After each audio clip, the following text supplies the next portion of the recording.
Good evening and welcome to Livid Comics Lair. Tonight's guest is a comic book writer. He's writing a couple books that we know of currently. His most recent one that's out that I've had the opportunity to read is Vinyl, put out by Image Comics. He wrote a series called Plastic, which was about a serial killer that falls in love with a blow-up doll. So that's going to be kind of fun. And he also did some writing for DC. He did a Flash comic for General Mills, which I believe he said had 10 million copies put into print. So this should be fun. So please welcome our friend, Mr. Doug Wagner.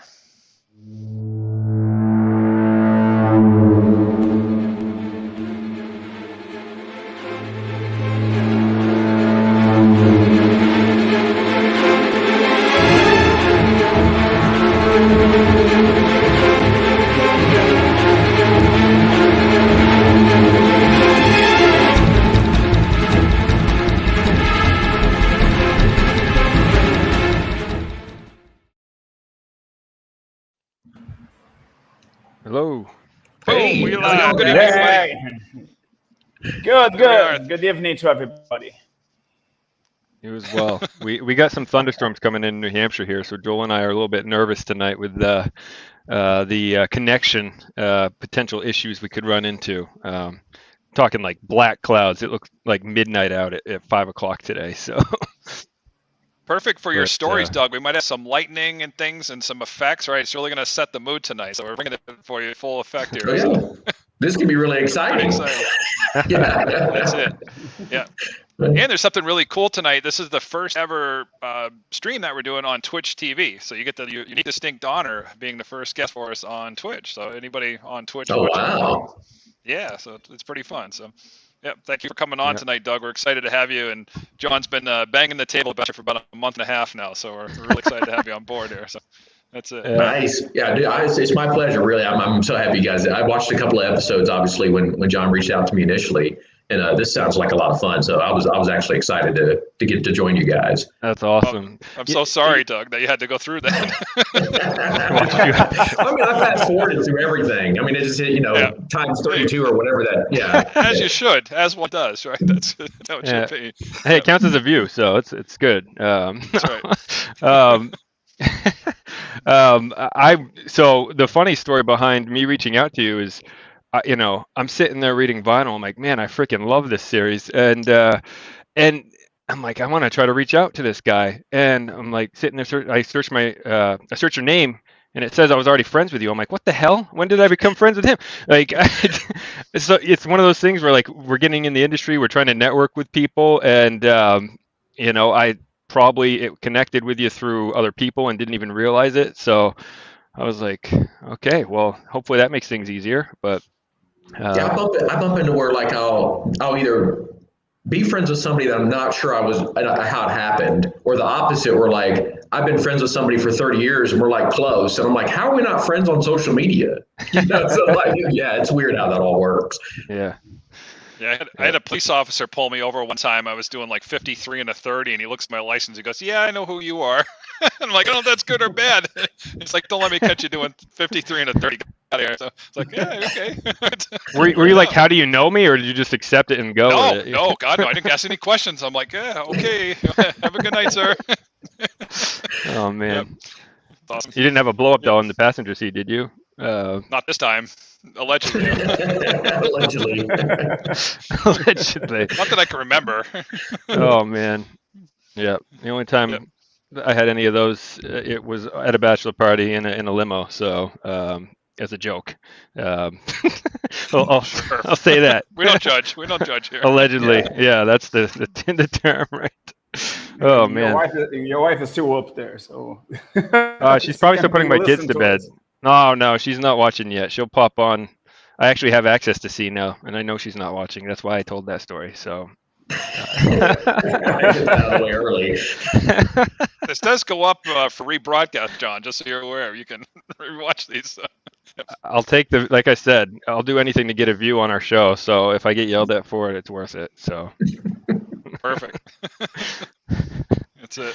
Oh. Doug, I'm a big fan of Flash. I didn't have the opportunity to read your new stuff, your indie projects, or your thing with Image. but I have loads of Flash because I'm a big fan. I didn't have the time to go through all of it today because I was listening to the podcast, to get a little bit more. But that's a very hard character to write about, because what can you add to a guy like that? Because Flash nowadays, he can do almost anything. When I was a kid, he could only run really fast, do like that kind of stuff that Superman could do. But now he can go through walls. He can just talk about quantum physics and parallel universes. And I don't know, probably I have read some of your stories there, but what was your approach to the character? And you're right. I mean, Flash is really difficult, and I got to work on some social media stuff for the Flash TV show as well. Oh, wow. And one of the things we kind of bumped into when we were all working together is, I think in the first season, it's like the third or fourth episode, Flash basically stops time in one scene. He's moving so fast, time stops. And we were talking, we're like, do we realize what we just did? Like, if Flash can move so fast that time doesn't move, that makes him so powerful that he can't be defeated. Like, who are you going to fight him? Who's he going to fight against? And so when I was doing the stuff for General Mills for the Flash stuff, it was kind of like going old school a little bit, and kind of, I wanted to, his only weakness to me was that he doesn't take life maybe serious enough as, say like Superman or Batman. And so like when he gets in those situations, like, is he just kind of clowning around, and is that his weakness? Like, is that the thing where you can get him? And so, he's clearly fighting some other villains. And what we did with that one is we put him up against the kind of like a robotic version of the whole Justice League. And of course, he takes him down, and you just realize how powerful Flash is. And so you run into the problem of like, he's so powerful. Like, you almost have to focus on character first and not powers first. So that was kind of like, where I was like, yeah, I'm going to focus mostly on him. And we'll pull his powers out when we need them. But yeah, I mean, I'm with you, Rosario. Like, he's almost unstoppable now. Yeah, that's my wife gave me the nickname The Flash because I was so slow. Though it's kind of an insult. I opened up a Flash hat for our first Christmas, and I'm like, this isn't funny. Yeah, I love The Flash too. I'm excited to see this new movie. See how they handle this, because apparently they're bringing back Michael Keaton as Batman. Like, they're going to do the whole the multiverse type thing. So that'll be fun to see. I wanted to ask about. Well, first of all, I read Vinyl first. That's how I got introduced to you, because I was out of the comic scene for quite a few years. I read a lot of novels for the past decade plus, and then when Joel and I started working on comics, I got back into them, and I'm glad I did, because stuff like Vinyl did not exist back when I used to read comics, and I fell in love with it. But so then I went back and I read all of Plastic, and I just obviously, it's quite the wild story. I've heard you on other interviews explain where that idea came from. So if you don't mind just letting everyone know how that idea came to be. It started with like Brian Stelfreeze and Eric Layton, who's an inker, and everybody knows who Brian is. We decided one year, instead of shipping the backdrop to Baltimore Comic-Con, we were going to drive it up there. 16-hour, take turns kind of thing. Just one overnight trip. It ended up being one of the most surreal trips ever, by the way, because there's just like strange stories that came out of that on the way up there and on the way back. And basically we're crossing the Virginia state line, and Virginia is the only state that doesn't have like a "Welcome to Virginia" sign. It says "Buckle up, Virginia." And to be honest with you, like when I'm sitting there and we go by the sign, and I went, that should be the last line of a book. And so everything kind of popped in my head and started like formulating from there. And like, I'm thinking about it, this is in the middle of the night, and I'm thinking about it, and about 5 minutes in, I started talking to Eric and Brian. I'm like, I got this crazy idea, and I started pitching it to them. And and the response was pretty much how fans responded to it too. Like you either loved it or you hated it. So Eric was like, "Oh my God, you have to do that book," and Brian was like, "Don't ever do that book; it will end your career." Like, so it was just like this crazy, like, I mean, it kind of wrote itself all in an instant. Like I went, what would be the last line of a Buckle Up, Virginia? And if that's the last line Edwin says in the book. And so, I mean, it's one of those crazy stories where I don't know, how you guys see muses or the universe or how the gods work, but like, I mean, it just all kind of popped in my head. Yeah. Yeah. I'm thinking That's about awesome. like the State Board of Tourism contacting you to have this as part of their marketing campaign. Should be issues of that at the like the rest stops as you go over into the state, right? If you read the whole series, Joel, I don't know. I don't know if Virginia would want that. Yeah. They have to card you first. They're like, "Are you 18? Yeah. Okay, here. Welcome to Virginia." It's about to get real. I don't know if we have to worry about spoilers at this point, unless we have some new readers that might go back to read it. I mean, it came out a handful of years ago, but towards the ending of that series, I'll try to be as vague as possible, but the scene where we first get to experience his mom a little bit, I was like, that's awesome. I was the whole time just figured some type of imaginary thing, and to see that at the end, again, trying to be vague, so anyone that's read it and watching knows what I'm talking about. But yeah, I mean, and if you pay attention to like what we tried to do every time he spoke to his mom, he's actually looking in her direction. Yeah. So that's where we're having fun with it. It's like, okay, we're gonna hold on to this until like what, the fifth issue.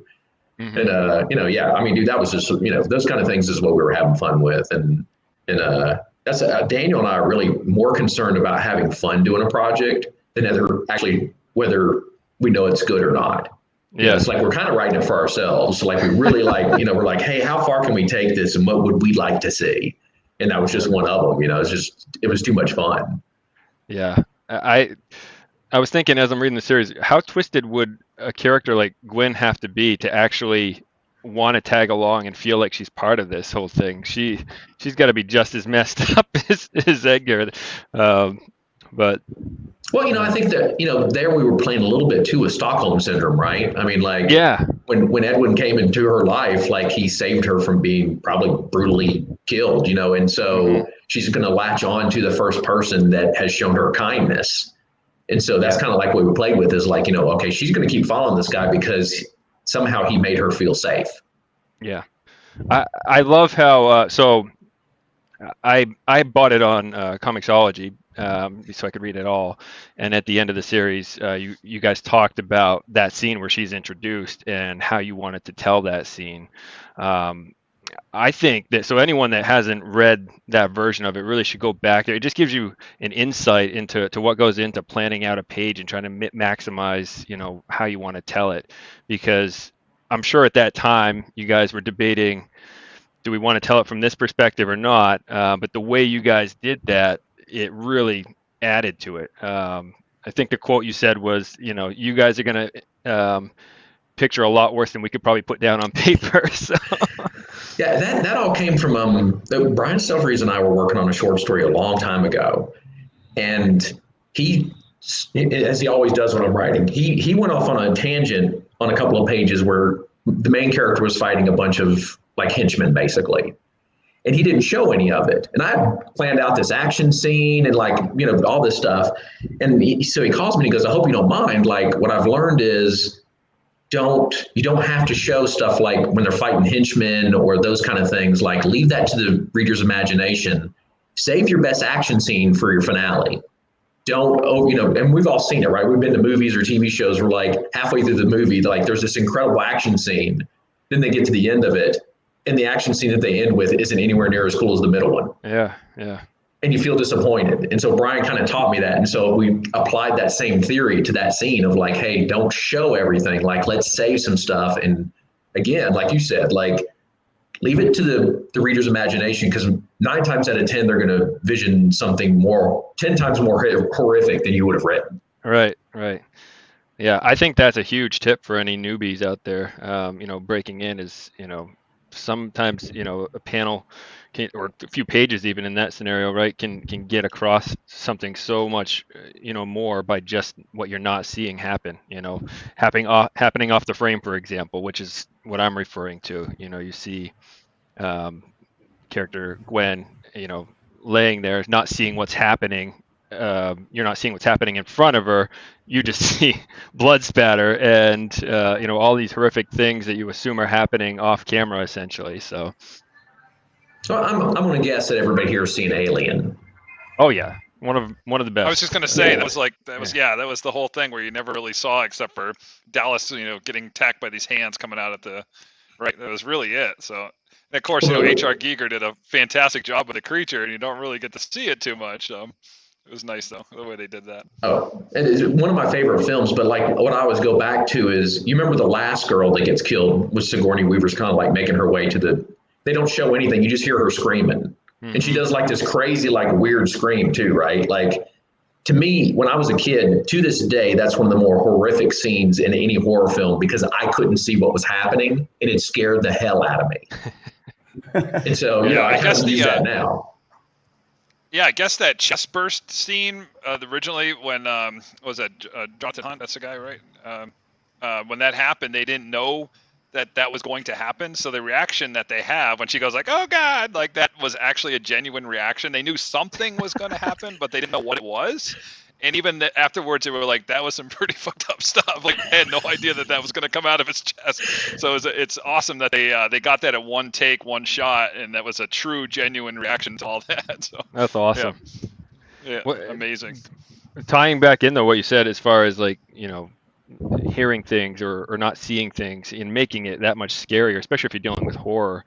I mean, my favorite scene in a book of all time, as far as creeping me out, was the tunnel scene in The Stand. And I don't know if anyone else has read The Stand, but there's a scene where they go through the Abe Lincoln Tunnel, and it's just pitch black, and they're walking across dead bodies, like they can't see anything. And the way that it's described, where it's basically they're tripping over limbs and they don't even know what's underneath them. That scene just creeped me out as a kid. So and then the other thing too, where I thought you were going with, is you don't see the aliens that much in Alien, is I read a fact about Nightmare on Elm Street that Freddy was only in the movie for 7 minutes. Wow. And it just goes to show it's all about the atmosphere and building up to it, right? So again, a long-winded story around, telling people, you don't always have to show everything.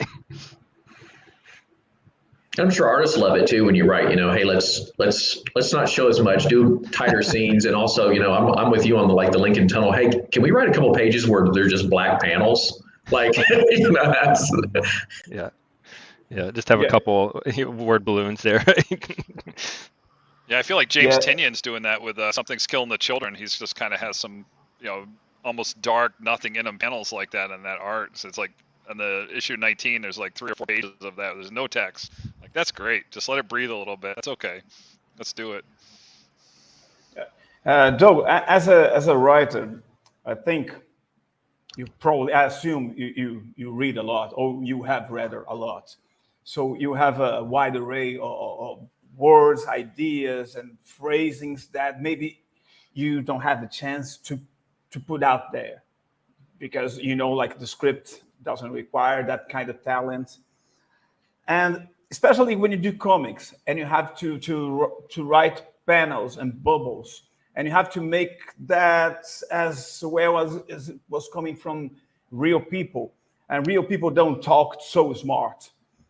How's that for you? Like, do you think you feel limited by it, or is just an avenue that you are exploring now, just to go up the ladder and maybe write novels, more complicated and sophisticated type of things? No, I mean, I'm a straight up comic book guy. Like, if all I ever do is write comic books the rest of my life, I will be a happy man. So, I don't have any aspirations as far as like, trying to write novels or anything else. And to be honest with you, like, I hate writing prose. Like, prose is just so painful for me. No, but I know what you're saying. Like, sometimes you have to be careful that you don't write, perfect grammar, or, use words that most people wouldn't use. And what's fun about that is, like, I have a tendency to like try to assign how certain characters talk and what their cadence might be. And so that way, like I can use their dialogue and go, do they end the sentence with like when they're asking a question with like, I am right, or is it just right? What lends more to the character? So to me, the dialogue is always about like, how am I revealing character by what words they're choosing and what words they're not choosing? Because sometimes that's just as important. There's been a couple where I've had like a character that, used bigger, fancier words. But yeah, for me, I tend to like go for the more like, being from the South, I like how we in the South kind of like, we use a lot of smaller words to get the same point across that you'd use for something bigger, and it almost becomes slang, and so that's, to me, it's really just all about character. Like, what does a character need to say? Obviously if I was writing Bruce Wayne, he'd probably talk more intelligently than say the Flash, like we were talking about before. Even though I think the Flash might be just as intelligent, and maybe even more intelligent when you're talking about quantum physics or something, but the Flash isn't going to use all that fancy terminology unless he has to. Yeah, I don't know if you're aware of, but Flash now, he can think quicker as well. Like he's really the most powerful superhero in DC at the moment, because he can think really fast, as fast as he can move, and so it's unbelievable. Yeah. All right. When I ask that, it's like I'm addressing myself, because sometimes I think, my God, I would love to draw this and that just to show off. But if it doesn't fit, it doesn't. So right. You have to give away your ego and do what is right for the story. Yeah, and to me, that's always the key too, right? Just like you said, sometimes you're like, hey, I'd like to show off, but at the same time, like, what's most important to the character in the story? Because that should always come first. Yep, I agree. Yeah, at the end of the day, it's not about the author; it's about the character. Mm-hmm. Yeah. So you did plastic, and now the newest series is vinyl, which I think issue 4 comes out a week from today. A week from today, right? Yeah. Yeah. So it's another one of those things. I didn't get any physical copies. Comixology's been great for our show for prep, but after I read it, I'm like, man, I really want the physical copy. I will say, though, I have said on the show, I'm new to Comixology over the last few weeks. I put it off because I just prefer physical over digital. But when you're reading it, the way that they let you zoom in on one panel, I've said it feels like it's almost like every single swipe is like a page reveal, because you don't see the next panel coming up. You have no idea what's coming. So that makes it actually kind of more exciting to me. But I was going to say, so you go from Edgar to Walter, another serial killer. So you you are married, correct? Did you? Oh, yeah. Yeah. What what did your wife think of your stories writing about these serial killers?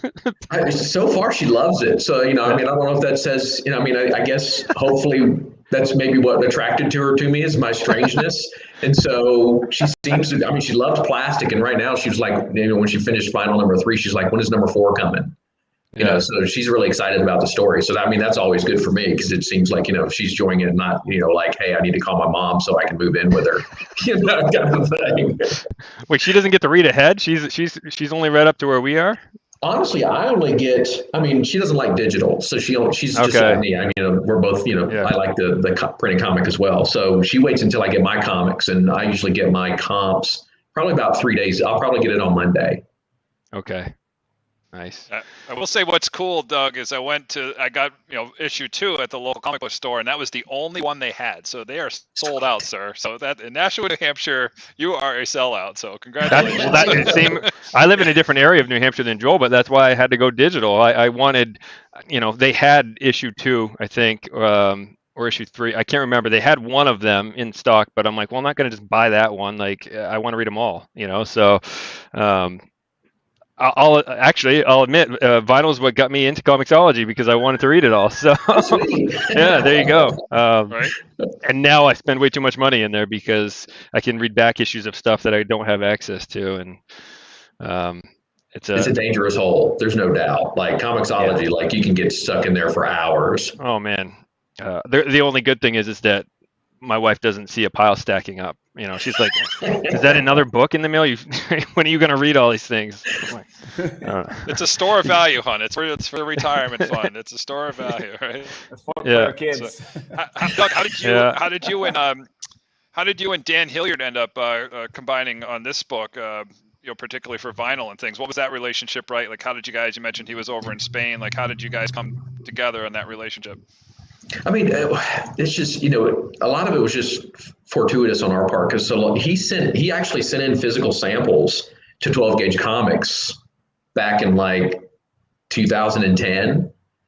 And so Kevin Gardner, who's the president of 12 Gauge, he sent them to me and he's like, hey, I think this guy's pretty good. We're going to use him for this different book. And when I saw him turning in pages, I was just like, man, this guy's going to be phenomenal. Like every page he gets better.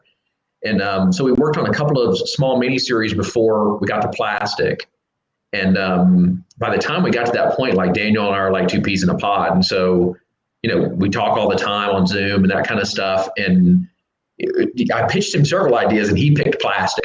So, I called him. I'm like, are you sure? Like, do you know what I'm going to do with this book? And he's like, I love it. I can't wait to do it. And he's like the nicest, sweetest guy in the world. So it was like really weird that he picked that one. And we did so well on that one as far as like just working together that we said, hey, we want to do more of this. And honestly, Eric Stevenson from Image Comics, he and I were having lunch because I'd gone to Portland for a couple of days. And he's like, I don't think you should necessarily do a plastic too. I think you should think about maybe doing like plastic, vinyl, leather, or something like that, like a trilogy of books. And that gave me the idea of what Daniel and I have from now on have called the Material Trilogy. And so we did plastic, and then I came up with an idea for vinyl and kicked that to him, and then we worked on that one together. And I mean, it's just been pretty seamless. I mean, Daniel and I get along great, and it's one of those rare relationships where we can be completely bluntly honest with each other on everything, because we both know all we care about is the book. And so, when that's when somebody's intention and their heart's coming from, you don't mind if they go, I don't know about this line of dialogue. It's not working for me. You don't take it personal. You go, oh, well, I can't let this book be bad. Like, and so that's kind of, I mean, we just stepped from plastic. Well, we did the ride in between, the ride Burning Desire in between plastic and vinyl, and then jumped right into vinyl. That's awesome. I think that's super important, that relationship with the artist and the writer, because if you just have an artist that's going to just draw what you write and, they're not invested in it, I mean, who knows how it's going to turn out. I love, when working with Joel on Yule and working with Rogerio on Deadball, they'll call me out on stuff in the script, and I think that shows that they're invested. We all want the best comic possible. We're putting our names on it, right? So that's huge. That's the first I've heard of the vinyl coming up, as far as the whole plastic to vinyl. I hadn't heard that story, so that's cool. And that also gets me excited. That sounds like there might be a third series in the works down the line here after vinyl. Oh yeah, yep. There's definitely a third one in the series. We've already started working on it. Man, that's exciting. That it's just a combo of the art, the colors, the crazy ass stories. Like, it all just fits together so well. And that's, I guess, now that you say that about plastic to vinyl, I mean, that makes so much sense to me. Just seeing the similarity in styles. So that's awesome. Yeah, I'll say one thing that happens, while I'm drawing the stuff, is that sometimes the art will just speak to me from John's writing. So that can happen where it tends to change out what John has written, but it's just the way that the art is coming across. Yeah, what's always interesting about that, especially with Daniel, and I always find this hilarious to me, because like I picture the panel, when I'm writing it, obviously. Daniel always flips exactly what I'm seeing. Like, I'll see him speaking from left to right, and he'll flip it. And I'm like, I mean, it's the same exact shot, it's just flipped. And I always find that funny that like his instinct is to go from, to do it exactly opposite of mine, but it always works out, so I'm not complaining.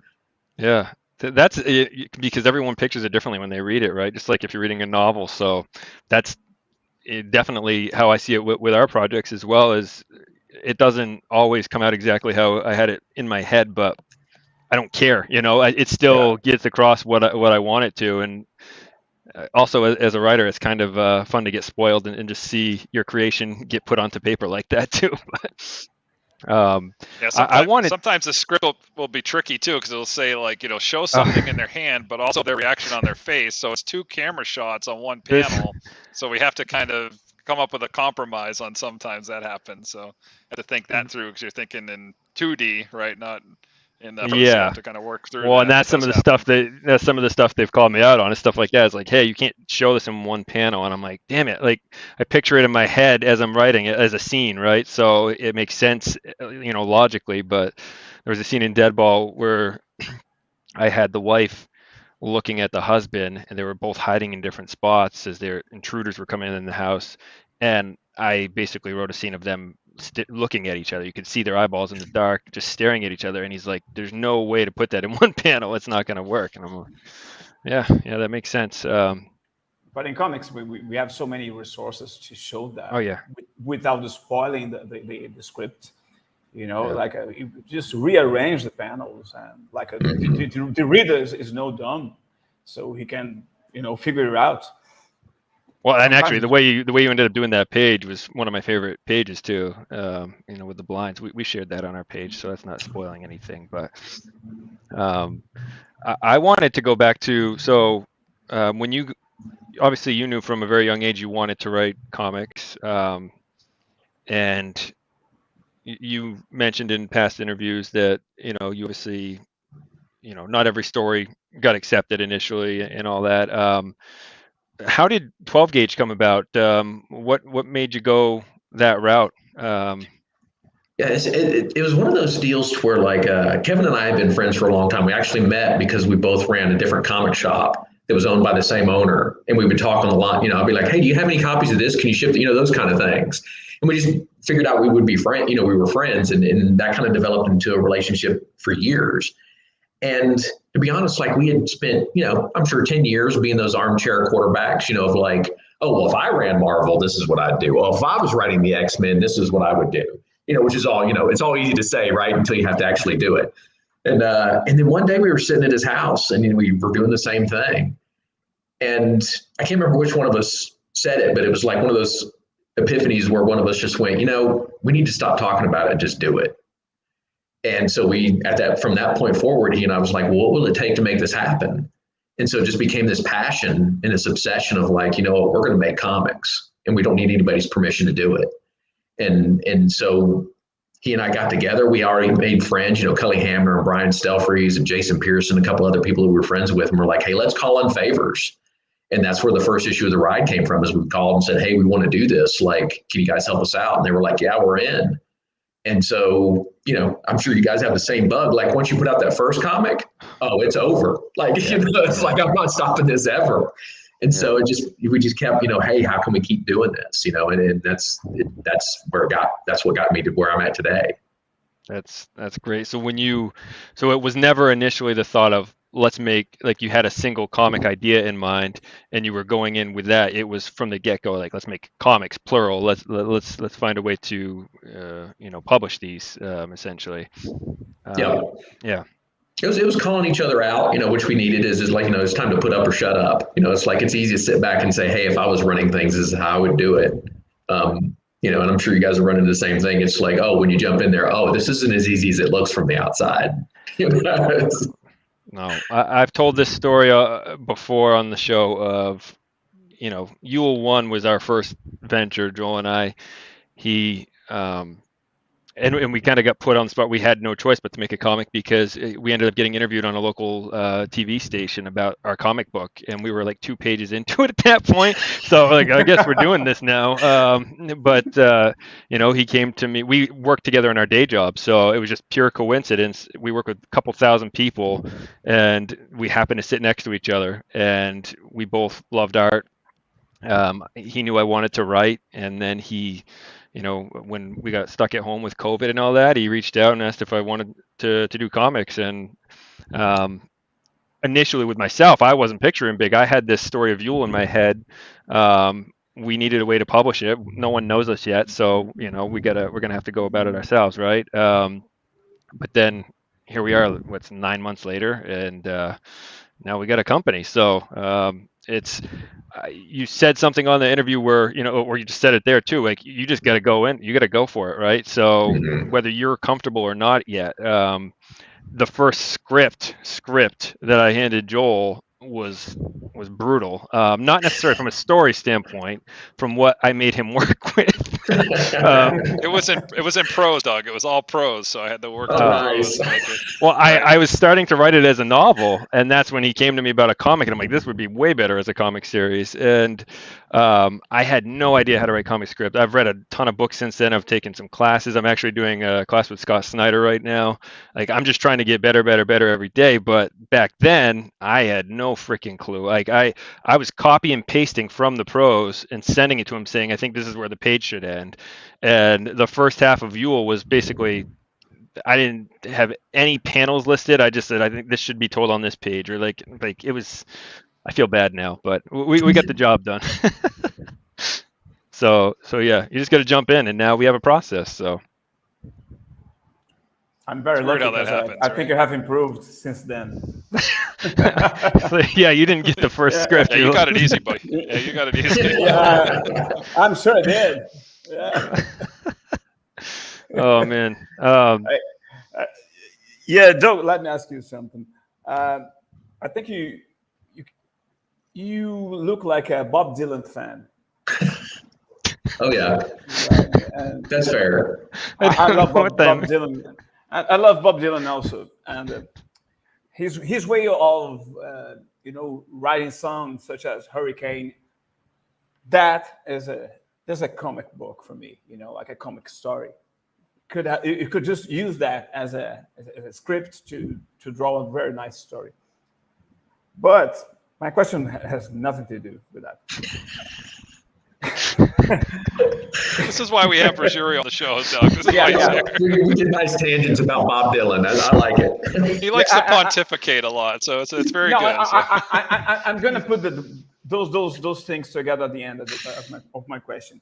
Yeah. You said this morning, for me it was this morning because I've seen the show this morning, that you got the whole idea for plastic in about 30 minutes. You had everything in your mind done. And it's like you have touched a stream of some kind of hidden knowledge, and you just translate it into words, and you have the whole thing, which is great. The thing is, Bob Dylan said in one interview some time ago that he would write songs out of nothing. His best songs was written, back then, and he admits that. He's very humble to do that because I still love his works to this day. But he said that he can't write as good as he could at the time because he has lost that kind of stream. On the same way, I'm asking. I didn't have a chance to ask Bob Dylan, of course, but I'm asking you. When you tap into that, how does it feel? Do you think you have to make a big effort to do it, or is this something that it was probably some part of your subconscious mind, or you were just lucky? I don't believe in luck, but what's your take on that? First off, I'm sure you guys are the same. Like when I step into, I call it a zone. When I step into that zone, it's magical. Like when it's just flowing and it's coming, like there's nothing more exciting to me than when I'm in that area. And unfortunately, I haven't figured out how to tap into it whenever I need it. So that's the problem. I'm sure, creatives, probably all creatives go through this. I mean, there's sometimes where I'm 4 or 5 months and I've come up with nothing new. And I'm like, oh gosh, I'm thinking like what you said with Bob Dylan. I'm like, is this over? Like, have I lost my connection to the universe and to the stream of consciousness that like creates stories? And then luckily every now and then you step right back into it. But yeah, I think it's a combination of a lot of things. I think you're right. Like subconsciously, I think your mind is always working on stuff. I think if you're creative, like Joel and I were talking a little bit earlier, and it's like you do this because you have a passion for it, not because it's like, hey, I want to be a comic book writer or artist. It's like, I love doing this. It's like, it's my being. And if I tried to stop, which I have in the past, I've tried to give it up. I couldn't, because stories just keep coming that I want to tell. And so like I wish I knew the magic and how to tell anybody how to step into there and like be able to channel how the muses start talking to you. Plastic was one of those lucky situations where it all came to me really quickly. Vinyl wasn't. Vinyl took me a couple of months to figure out. So, it's I wish there was an easy way to step into that, but it's not. It's like I said, to me it's magic. I don't know how it happens. No formula for that. Yeah. I mean, I think it could be different for each story too, right? Like you talked about how plastic came to be, and like I don't know if you've ever experienced this for like one of the first times last night actually, where I had a dream and I woke up and I'm like, holy shit! Like I grabbed my phone, I was like, I don't know, I'm not that type of guy that usually has a dream about a whole story, and I was texting Joel about it earlier. I'm like, I'm writing this series. He's like, you're gonna be freaking busy then, because I already got a couple series going on at once. But yeah, usually it's like, different things inspire different people, different situations inspire the same person at different times. You could be out to dinner and see someone do something funny, and you're like, that's a scene right there in my head. So. I forget what author it was, but I saw an interview with an author where they said you're always observing, like when you go out in public, you're watching people, you're different than the normal person. When you're a writer, you're constantly observing everybody and what they do and why they do it. And a lot of the times I think that can lead to coming up with something wild, but I, when I read Vinyl and Plastic, I could not wait to talk to you, because I'm like, man, I got to talk to this guy in person and see where his mind is at. With a lot of that stuff, man, I mean, luckily a lot of those characters, I'm sure you run into the same thing. Like a lot of those characters just start speaking to me and I don't have to worry about coming up with it. It just starts flowing. And whether, like Rosario said, like if that's my subconscious kind of just like creating the story as I go along. But sometimes it's just like, like I know what I would do in that situation. I don't know what Edwin or Walter would do in that situation. And they kind of come to me and go, well, I wouldn't do what everybody else does. That's not how I think. And you're like, oh, okay, this makes sense. So I love those moments. I love them. It's like you're talking to I've talked about that before. A different entity, isn't it? Yep. It's like they tell you what they would say. Yep. And it's like that's purely probably from your imagination, or maybe not. I hope so. Maybe there is somebody there. Yeah, I've said before, like Ray Bradbury was out on a walk in Montag, came to him and basically told his story. So he added like another 130 pages to Fahrenheit 51, so he's like, I didn't have any, he just started telling me who he was. I put it in the book. So there it was. So to your point, yeah, the muse is a real thing, and it hits you like that. And like you said, you get in that zone and everything just clicks, and it's like almost like my background is always did a lot of oil painting, and you get into that moment, and it's almost like you're just a conduit for it. It's doing it through you. It's not you doing it. And if you get good enough at it, you're doing about 20% of the work, and the muse is doing about 80% of it. Really, you just feel like you're a tool for the muse in making that production. I hope your thunderstorm's not coming in there, Joel. You're freezing up a bit. I heard everything you said, but it was breaking up. You might want to run for cover soon. We hear any sirens, Yeah. No, it seems okay so far. Just a little bit of wind, so that's about it. So it's been a little spotty tonight, but that's okay. Yep. Happens, yeah. Joel lives out in the middle of nowhere on a farm, so it's the perfect setting for a serial killer story. So I have a graveyard on my property too, so I have a family plot here too. So right, so I have the whole setting here for you, Doug. If you need inspiration, come on out, buddy. Come out and hang out. It's all here. It's not his family either, so that makes it even creepier. Who knows what the history is behind that? There's at least 12 graves that we know of, so it could be more.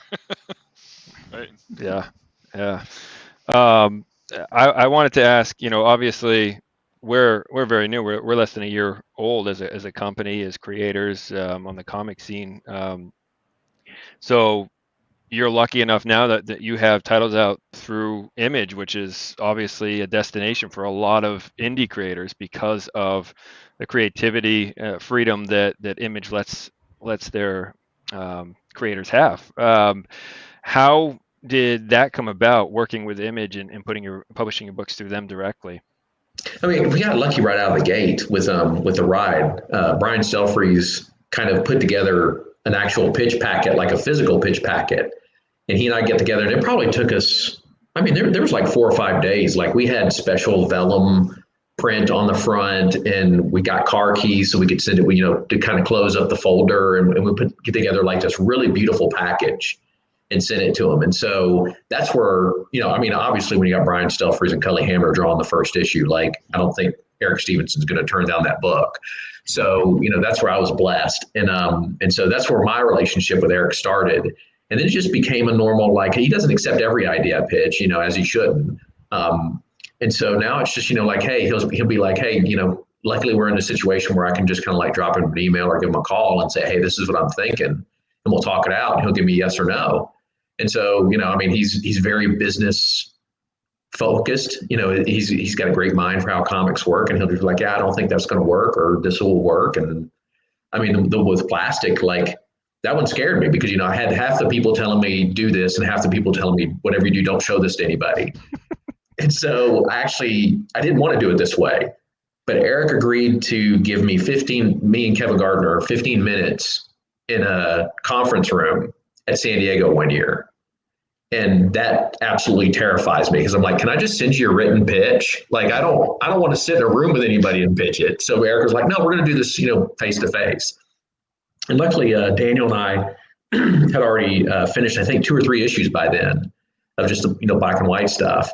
And we had it on an iPad, and Eric's just like flipping through it, nice and slow. And Eric is like, when he's thinking, he shows no emotion. And so I'm sitting here pitching him the book because he's looking at it and he's showing no emotion. And I'm like trying to read him, and I can't. Like, I can't tell if he's like, I can't wait to kick Doug out of this room, or, I don't know what I'm looking at. And like, he got finished with it and he goes, so when can we schedule it? That's it, just blunt as that. And so, yeah, and you're like, yeah, I mean, we're ready to go. So, I mean, it's, the Image thing, it was just over time, I mean, it's one of those things where like, I got lucky right out of the gate, and that developed a relationship with Eric and I that, we built on since then. And we just, it's one of those things that I never hold it personal if he turns down a project. It's like, okay, I mean, he's got to take care of his business. Yeah. And so I think he's learned over the years to like that. I respect that. And then I'm not going to get upset and pitch a fit and, go on social media and blast him or anything. It's like, no, we're all doing our best. He's doing what he thinks is right for the company, and I'm doing what I think is right for Doug, Yeah.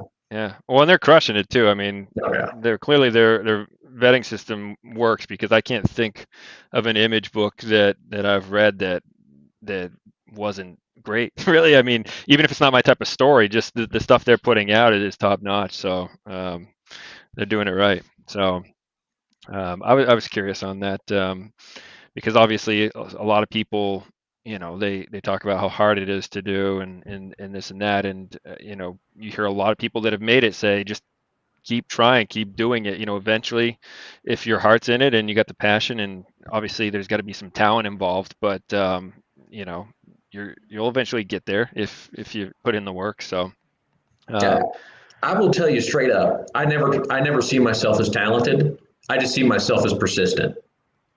That's my goal, is like, I just keep going. I'm too hard-headed to give up.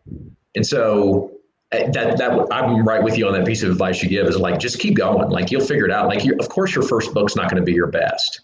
Every idea you have isn't going to be great. It isn't going to be publishable, but like, just keep going and like, it'll happen. Yeah. Yeah. That we had a horror author, Alan Baxter, on. He's an Australian horror author. We had him on a couple weeks back, and he said to us, the difference between a published author and an unpublished author is that the published author keeps trying, and they get there. So just got to have the drive. And like you said, you and Joel were talking about it offline before the show, is that passion. And I don't know what he told you, because I came in late after putting the kids to bed, but we're up till 1, 2 in the morning almost every single night. Like, we still have our day jobs at this point.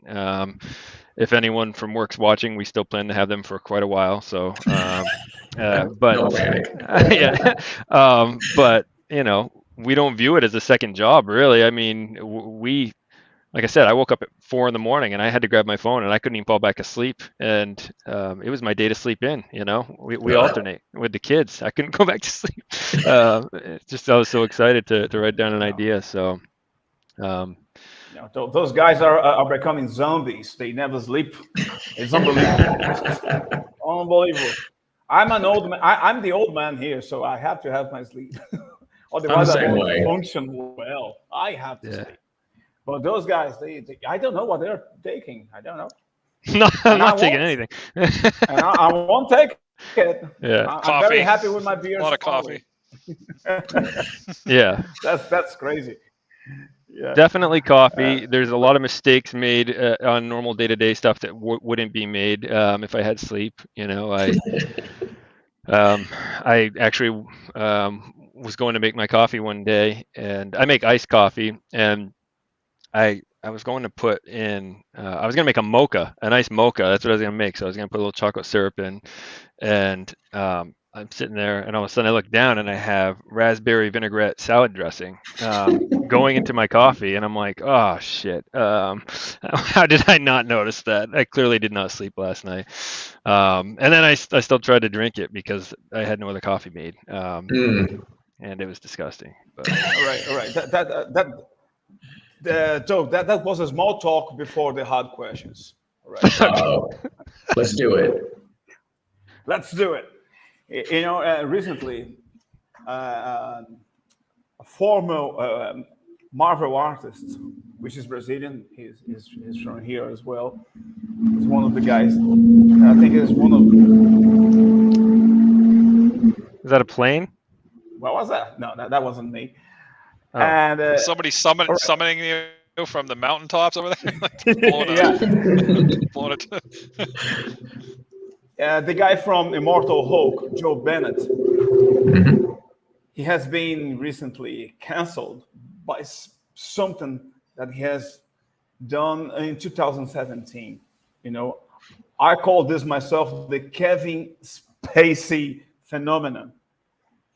People are being canceled by things they don't even support anymore, but it's like they find something that the public don't like it, and then they decide to shoot that person down. Are you worried about that? Because we're still very small, and if we make a mistake now, we are fucked forever. According to the environment that we are living on now. And when you write, do you have that in mind, or is this something that never come across your mind? It comes up at times, like when we're talking about the way we introduce Gwen, when John was talking about that, Daniel and I spent a lot of time talking about how we wanted to handle that because we were worried about what the feedback might be on that. It just depends on how you handle characters, and we do put some thought into that. With Vinyl, we kind of tossed around the idea of having a serial killer that was a person of color, and that's very rare in society. So we had to really think that through on how we wanted to handle that and if we wanted to handle it. And so we finally came to the point of maybe it's just not the right book and the right time to do something like that. We weren't comfortable with it yet. We definitely think about it. It's like, hey, you got to kind of be careful how you do step on certain, issues. There's some important issues out there. The Gwen intro was basically, it's a sexual assault. And it's like, how do we handle this to where it's realistic, but at the same time, we don't offend people on either side of that equation, kind of trying to figure out how do you handle this and not make women just hate you for how you handled it. And so, you talk to the wives, those kind of things. But yeah, dude, it's a constant, when I am writing, I'm thinking about those kind of things.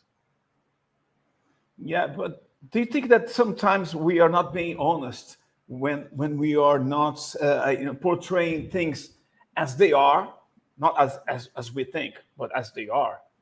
If you go to somewhere in some neighborhoods near here, most bad guys are black, and then I'm writing about that kind of neighborhood, and I'm not going to portray that. And if I do portray that, I'm to blame for it.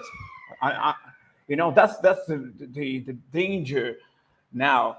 If sometimes when you are doing something that's really related to reality, people can take it in the very bad way, and you have, you are screwed forever for that. Yeah, I think. Oh, go ahead. I'm sorry. Oh, no, sorry. I think I'm done with that. No, I like where you're going with this because I think you're right. I think, sometimes I think if you're going to be truthful about something like what you just said, is you have to put it in context so it doesn't come across as just, say Doug writing about a neighborhood he once visited one time in Brazil. Like I didn't dive in there and find out what the culture really was like. So if I'm writing it from a place of necessarily like, if it comes from a place of ignorance, I can see where people would bash me for that. It's like, hey, you took this one experience and you judged a book by its cover and you didn't present it accurately. And I think if you're going to present it accurately, present it really accurately and like put some context to it so it doesn't just come across as like, oh, Doug thinks, all the black people in this particular part of Brazil are bad people. Because we know that can't be true. It's like, yeah, there could be, there's bad neighborhoods everywhere. I grew up in Miami, I was in Atlanta, there's bad neighborhoods, and some of them are white, some of them are black, some of them are Hispanic. And so it depends on how I think you approach it. And I think what's interesting about that to me is it makes you maybe seek the truth even more so that you're not just, going with like what your gut tells you initially. And you're like, hey, I need to do more research into this before I decide I want to step into this field. So, that's my personal take, and that's that's good. I mean, personally, writing that sort of thing terrifies me. I agree completely. Yeah, that terrifies me when I'm writing to even think to take that risk on certain things. I like you said, I don't want to come across ignorant. It would take a lot of research, and like there was a story idea I had taking place back in like the Midwestern. It was a Western themed horror. And talking high level with a couple of close friends, there were some Native American things in it, and one of them was like, man, you can't do that today. And I'm like, I didn't even say anything bad. It wasn't like I was gonna go with anything that would have probably got me in hot water, but it just made me think, man, I don't know enough about the culture, and I'm going to take a step back from that plot for now, and maybe I'll just do a ton of research on it and then get back to it at some point. But that's a good point you make, though, Rogerio. It's especially in this day and age, you got to make sure you know what you're doing with it. So yeah, very careful, because I think that this outrage has a reason. I just think that is a bit too exaggerated, because they don't take into account that sometimes you are telling something that is related to what is actually happening. And you don't want to offend anybody. You want to tell a story. And if you want to tell a story, and there's a woman being choked, because there was a case, there was a poster for a film, and there was a monster. A monster was, strangling a woman. And they had to put that down because they said that it was, I don't know how to call it. I think it's violence against women, feminine side, something like that. And they had to change into a man, and the man wasn't even the story. And I think, my God, this is just senseless, because they had to change the script just to please the audience. And I don't think that it doesn't do any service, to the industry, because you were just being fake. Because there's violence and there's a monster. A monster doesn't fucking care. He wants to strangle somebody. There was a woman there. It's not big. That's not about being misogynist or anything. But people are very voicey about those subjects nowadays, and they have a lot of attention from anybody. You can be a nobody and you do something like that, and you are spurred, to the highest, because some senseless comments on the internet, that might be a good thing, because you might sell a lot more than you would if you were never mentioned. But yeah, that is crazy times now. I think though, that's more of an impact on people like us in the indie scene than, because if you're doing something through the big two, they're just going to shut it down instantly anyways. Like it's never even going to get to print, so you don't have to worry about that in this day and age. But yeah, I mean, indie creators, if they go that extra mile to tell something, and they're printing it on their own, so there's no one telling them not to do it, they could immediately lose a fan base, so I don't know. I see both sides of it, so I try not to get involved in that too much. But I the fear is real when you're writing it, and I'm sure when you're drawing it too. If there's a scene that a writer writes for you, and you're going to draw it, and you're like, that makes me feel uncomfortable. I can't draw that. I'm afraid because in the next page that there'll be a hot woman suspended in the air. So I don't know how hot I can make her. I don't think that's a problem. I don't think you have to worry about that. If you look on Kickstarter, the top 20 selling Kickstarter campaigns all have sexy women that are drawn on their page. So yeah, that's true. Yeah. So it still sells. You just got to do it the right way. You can't. We only have that scene there. Yeah. Very, very safe. We lost Joel. I think we offended him. No. Yeah. No. I think the thing to take into account is I think sometimes, and Daniel will run into this where I'll either write a scene or he'll be drawing something and I'll say, we'll notice, hey, wait a minute, do you realize what you're saying with this scene? And I think that's where sometimes, we'll take a step back and go, okay, wait a minute, what am I saying about women, or what am I saying about men or children? Whatever that might be. And I think it's just hey, take a step back and realize what you might be saying. But I'm with you. I in some cases they are taking it way too far, and I don't like to see you have to admit there are people in our industry that take it too far the other way too. And they're like, well, if you don't like it, let me show you, let me take it to the nth degree. And I'm like, I'm not sure that's the right way to go either. Yeah. So, but I'm kind of like with John. I try to stay as much out of that as possible because really I just want to write good stories. Yeah. And I don't want to purposely offend anybody, but at the same time, you guys have seen what I write, I'm going to offend somebody. It's going to happen. Yeah. I think if you are a good writer, you're going to offend some bad writers there. So yeah. It doesn't matter what you do. Yeah. Yeah. No, I think, there's the whole thing going on right now, this side versus that side in the comic world. And I don't want anything to do with that. I don't want to be involved in it in either way. I'm not saying anything about either side. I want to make good stories, entertaining stories, and not take a stand. I just want to put out good books. That's really all I care about at the end of the day. So, but yeah, I'm sorry. Hopefully I'm coming through okay. I had to leave and come back because my internet's dodgy. If it keeps up, I'm going to switch to my studio. I'll go over to that room instead. So hopefully you can hear this okay. We thought we have offended you. Yeah. We thought you were done. Yeah, I'm out. Yeah, you got canceled. Yeah. Canceled myself for my own show, so that's it. Yeah. One thing, totally switching gears, Doug. I wanted to run it by you. From the indie world, a lot of people are trying to make that break into a company like Image. You said so on some other shows where you should have a body of work to present to them. What is some advice or some common mistakes that you see people, because they must get inundated with a myriad of stuff all the time that they have to vet through. So I didn't know if you had any words of wisdom for when they go to approach somebody like that, where they might be more successful than they would basically with a shotgun approach, that kind of thing. I think, to me, it's always would I buy this book?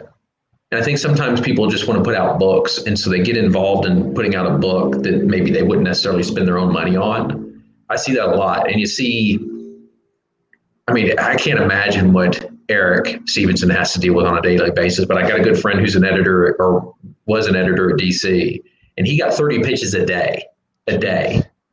And so what can you do to stand out? How can you make your stuff look better than everybody else's? Because let's admit, this is a visual medium first. And so if your pitch doesn't look better than anybody else's, or doesn't look as professional, it's all the standard stuff. Did you make sure that your grammar and punctuation were correct? They want to find the next star, but at the same time, they're looking for a reason to turn you down. And so you've just got to make sure it's as good. Take your time. I've written pitches that I put 120 hours in for one page. You know, it's like, what are you doing to like stand out, you know, to these guys that's going to make you like, you know, like when they're flipping through them, because it's 30 a day, right? Minimum.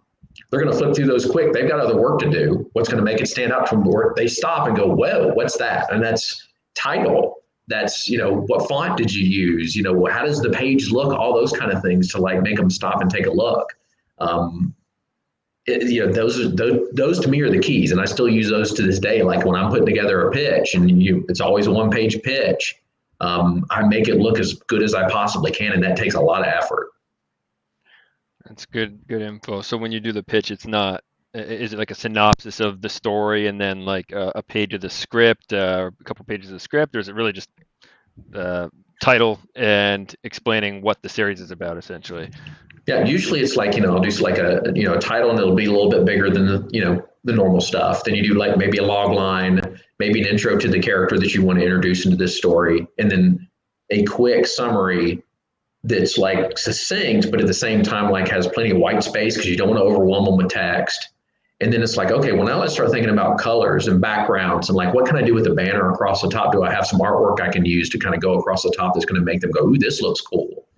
Because, you know, yeah, I mean, it's one page. I don't worry, you know, nobody's going to read scripts. Nobody reads scripts anymore, I don't think, anyway. You know, so that's pretty old school. They want to see finished comic book pages. So if you can, you know, obviously if you can include that and say, hey, here's a link to these, you know, to this comic, I think that helps a lot. You know, even to this day with vinyl, you know, I didn't show Eric a thing until I had the first issue almost completely done, and then I sent him a link. You know, I said, hey, what do you think about this, and get his feedback on it. That's great. I think that in your activity, you have to be very honest at all times. And by being honest, I mean you have to be your own critic. And how does it feel when you just finished something that you really love, and then you have a look at that a week later, maybe a month later, and you hate it? Did that ever happen to you? Oh yeah, all the time, of course. You know, it's like one of those deals where you're like, oh man, I could have done this better. You know, because I think we all get better with every word we type and every line we put down on paper, whether that's an artist or a writer. We get better every single time we do it. So of course, a month from now, I'm going to look at it and go, oh man, I missed some opportunities here. And it's just because now that I've written it one time, I've made that mistake, and now I'm a better writer, but I can't fix it. I can't get hung up on going back and fixing it all the time, because that's just, you know, you're going to get stuck in that loop. Yeah, it's a funny thing, because this feeling is exactly what makes you get better.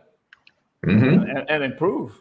When you lose that, it's gone. You know, you can pack your stuff and, you know, go to the beach and have your beer and forget about it. Yeah. That's true though. Like if you can't read it and think that there's room for improvement, I mean, you know, what, you know, how are you going to get better? You know, if you're starting off right off the bat and you're thinking your stuff's as good as possible, it's like you need to be realistic. I had a short story get accepted recently to a website, which was exciting, but I went back and read what they accepted, and I'm like, oh, like, and I wrote that like 4 or 5 months ago, and I just started written so much over the last, you know, 5 months that I'm like, man, because even since then on that story, I didn't hear back from them. So, oh my God, they didn't take it. Okay, it was worth a shot. So then I started tweaking that story, and I was going to submit it to other places and making it better. And I'm like, man, I want to give them this version. Like, but yeah, it's, I don't know. I think you have to be super critical of yourself, but you also have to know when to stop and know that, you know, this is pretty damn good too. So, I mean, do you feel like when you concluded Plastic, for example, I mean, were you thinking like, I think this is something? I mean, I think, you know, we got something special here. I thought Daniel and I had something special, but I did not expect it to do as well as it did. Like, you know, just because we had so many people that were telling us, you know, like, hey, this is not something you want to do with your career kind of thing. And so, you know, there was a lot of doubts, obviously, there of like, hey, man, we're doing something really different here. I'm not sure this, you know, and that's what Daniel and I love doing. We love experimenting and trying to push, you know, even ourselves past our normal comfort zones. And you never know if that's going to resonate or not. You know, like, man, this could be a huge mistake, but I'm doing it anyway. You know, like that kind of thing.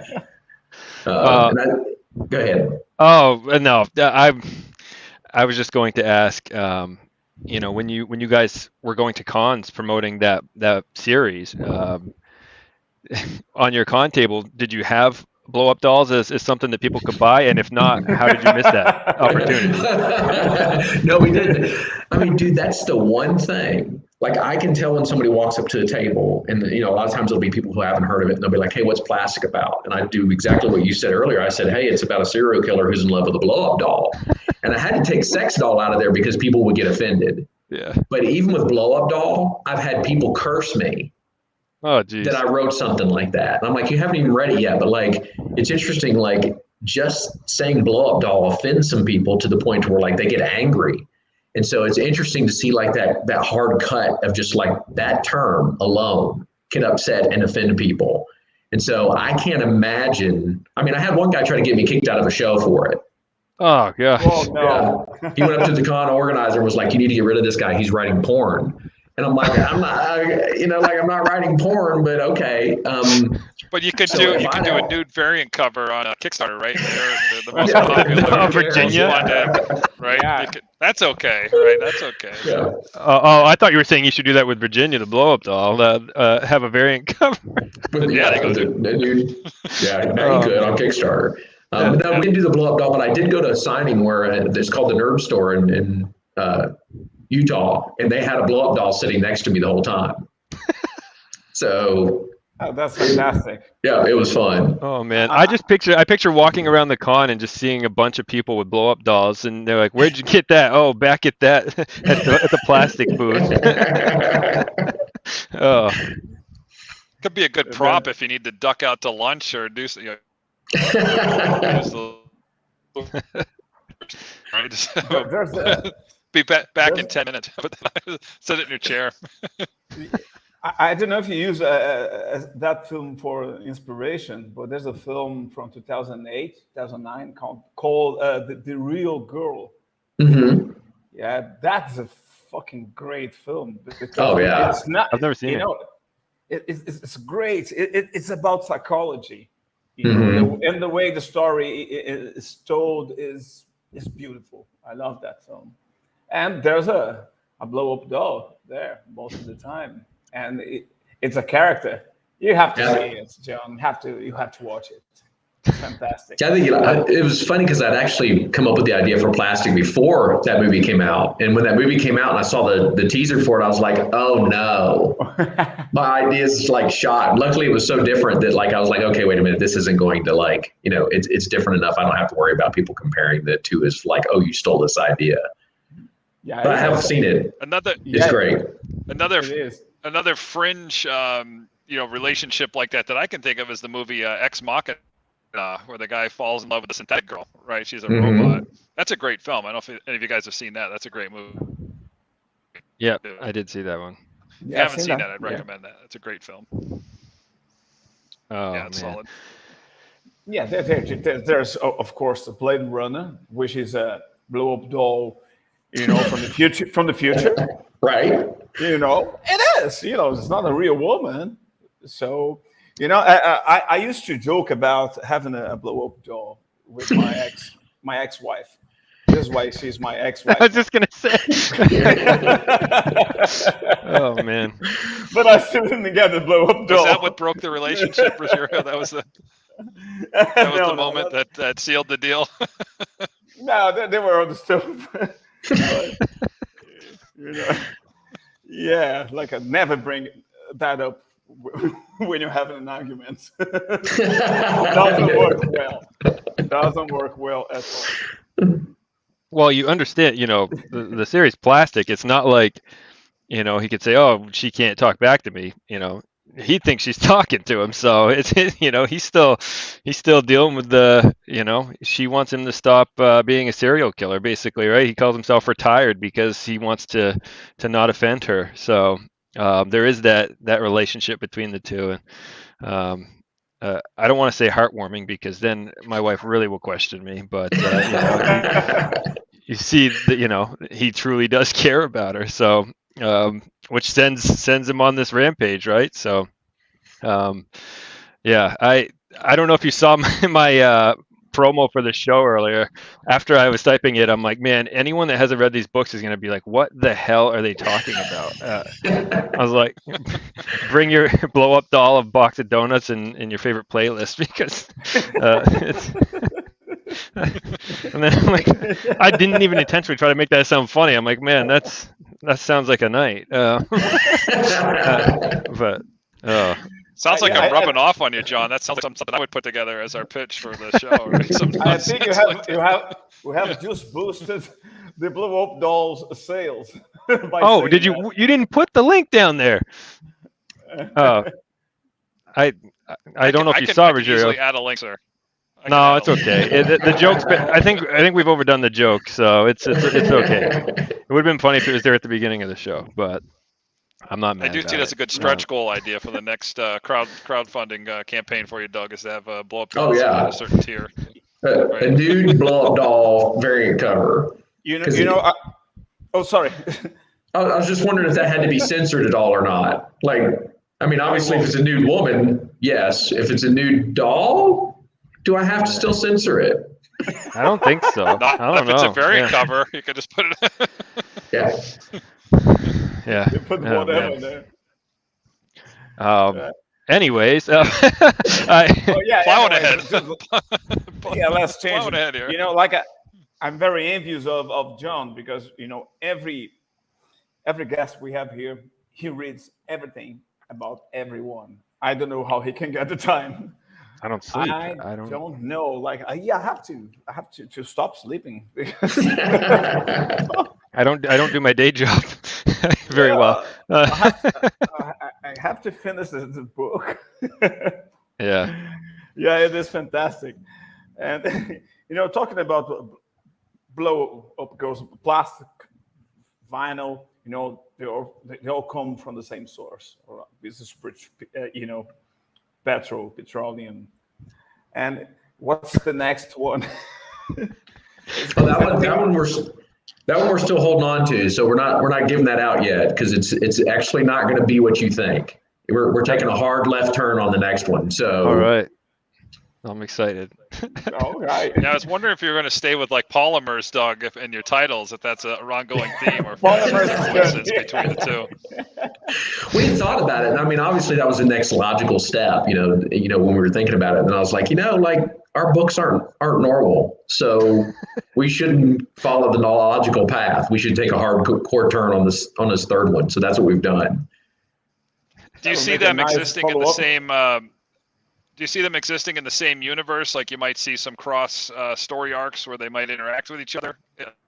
Oh yeah, they're definitely all in the same universe. So, that's awesome. Nice. Yeah, and I think it's issue 5, and it's not a major I'm not giving anything away here, but Edwin actually, Walter actually brings up Edwin, so they know they knew each other, kind of thing. So we're letting you know it's all in the same universe. Oh, that's awesome. Yeah, because you think about cool.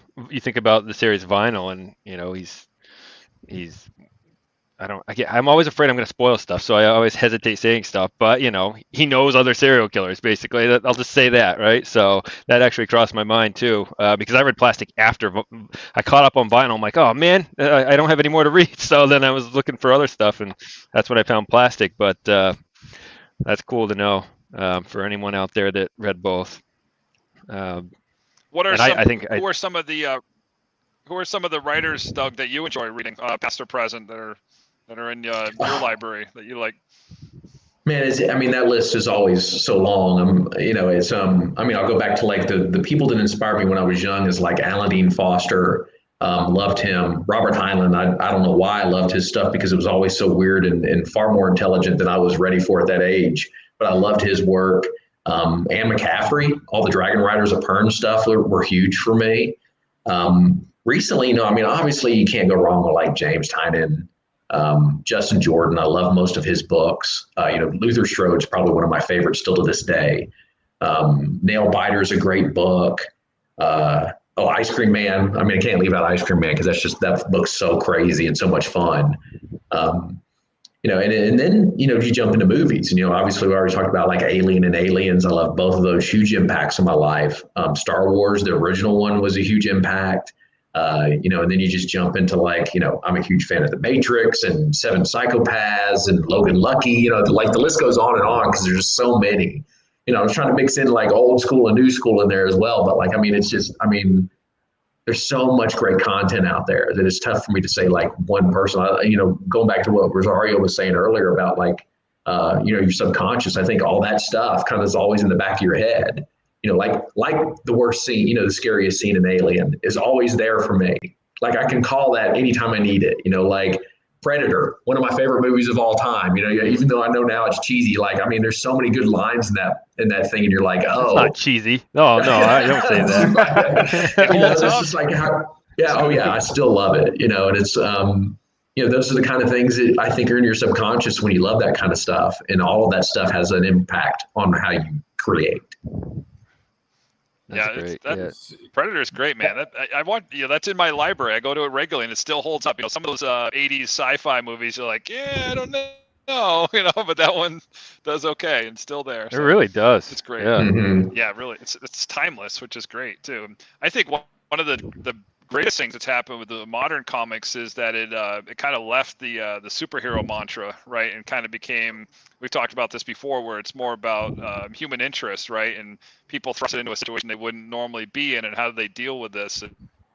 And I think at least for what I'm reading and what I enjoy, I like those stories almost more now than the traditional superhero, because they're not going to kill off your favorite hero right away or anything, or necessarily. So it can go different directions, and you're seeing so much more of that tilt with those type of characters more than somebody that's bestowed with some type of power. So I think that's a big paradigm that's happened the last few years here anyway.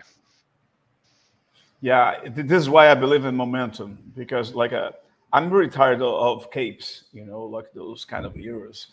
And they have been regurgitated so many times. And actually, when I decided to invest on making comics, I said to myself, I'm not going to do superhero stuff. I want to do something that could be, real-ish and exciting to me. Like as somebody that can have a bullet and die, real Jeopardy type of thing. And this is so freaking amazing, because my first endeavor was Heel Turn, which was about a serial killer. And now it connected to those guys here, like doing Dead Ball, which is a baseball player who had to deal with some entity, to recover from his injury and become successful again. And there's a lot to it, but I won't do any spoilers now. But that was exactly what I was looking for. And it is funny, because I think that sometimes I do believe that there's a fucking hidden plan somewhere. And when you want to do something, those kind of things, they just come together, and you have the circumstances, and you think, all right, you're very lucky, or no, that's coincidence. I don't believe in being lucky or coincidences. I believe in purpose, and I believe in drive. So when you write, that's more obvious, but when you draw, not so much, because people expect you to do something. To draw something like remind you of Image or DC or Marvel.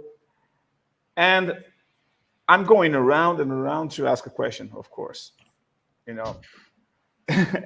my question is, have you ever thought that being a writer for comics, is the thing that you're meant to do, or is something that you decided and you accepted as your reality? Ooh, that's a deep one, dude. Like I mean, for me, I feel like it was what I always was. Even when I was a kid, I was writing these crazy like superhero horror stories, and didn't realize at the time that I was writing, right? I was just creating stuff because I was bored, and, we didn't have the internet back then. So like I spent all my days, coming up with stories and using a typewriter to kind of tell them to myself. And so, it took me a long time because I'm a little slow, but it took me a long time to realize like, hey, I'm writing. And so, I think I've always been a writer. I can't explain like whether, that was necessarily like something I just decided as a young kid one day. It's what I loved. It's what I enjoyed. It's what I still love and enjoy. And so, I mean, if I had to pick between those two, I think it was just, I was born that way. I just think I was a writer, Yeah. and I don't have any other way to explain it.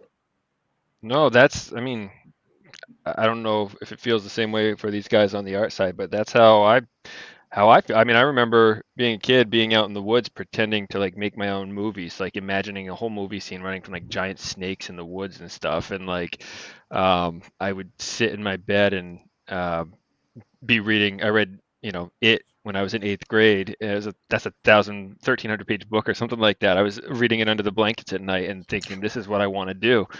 And I would sit there and write shitty horror movie scripts for us to make with my group of friends out in the woods, during summer vacation. And it just always ate at me. Like, I'm like, this, I want to write. I wish I went to school for it. I didn't, because I was trying to be logical at that point in time. But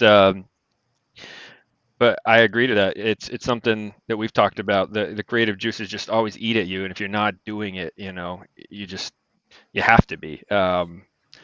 I remember being in my apartment before we had a house and kids, and just sitting there, thinking, I need to write, I need to write, I need to write. Like, and I would always put it off, or I would always start to write stories and then stop because life got in the way. And one good thing that came out of the pandemic is I told myself, if I don't write now, I'm never going to do it. I can't go out. I have no distractions. I'm stuck at home. And that's when I started writing Yule as a novel, and then here we are. So it's cool to hear, similar mindsets from people that are successful doing it. You have to do it. It's in your DNA, basically.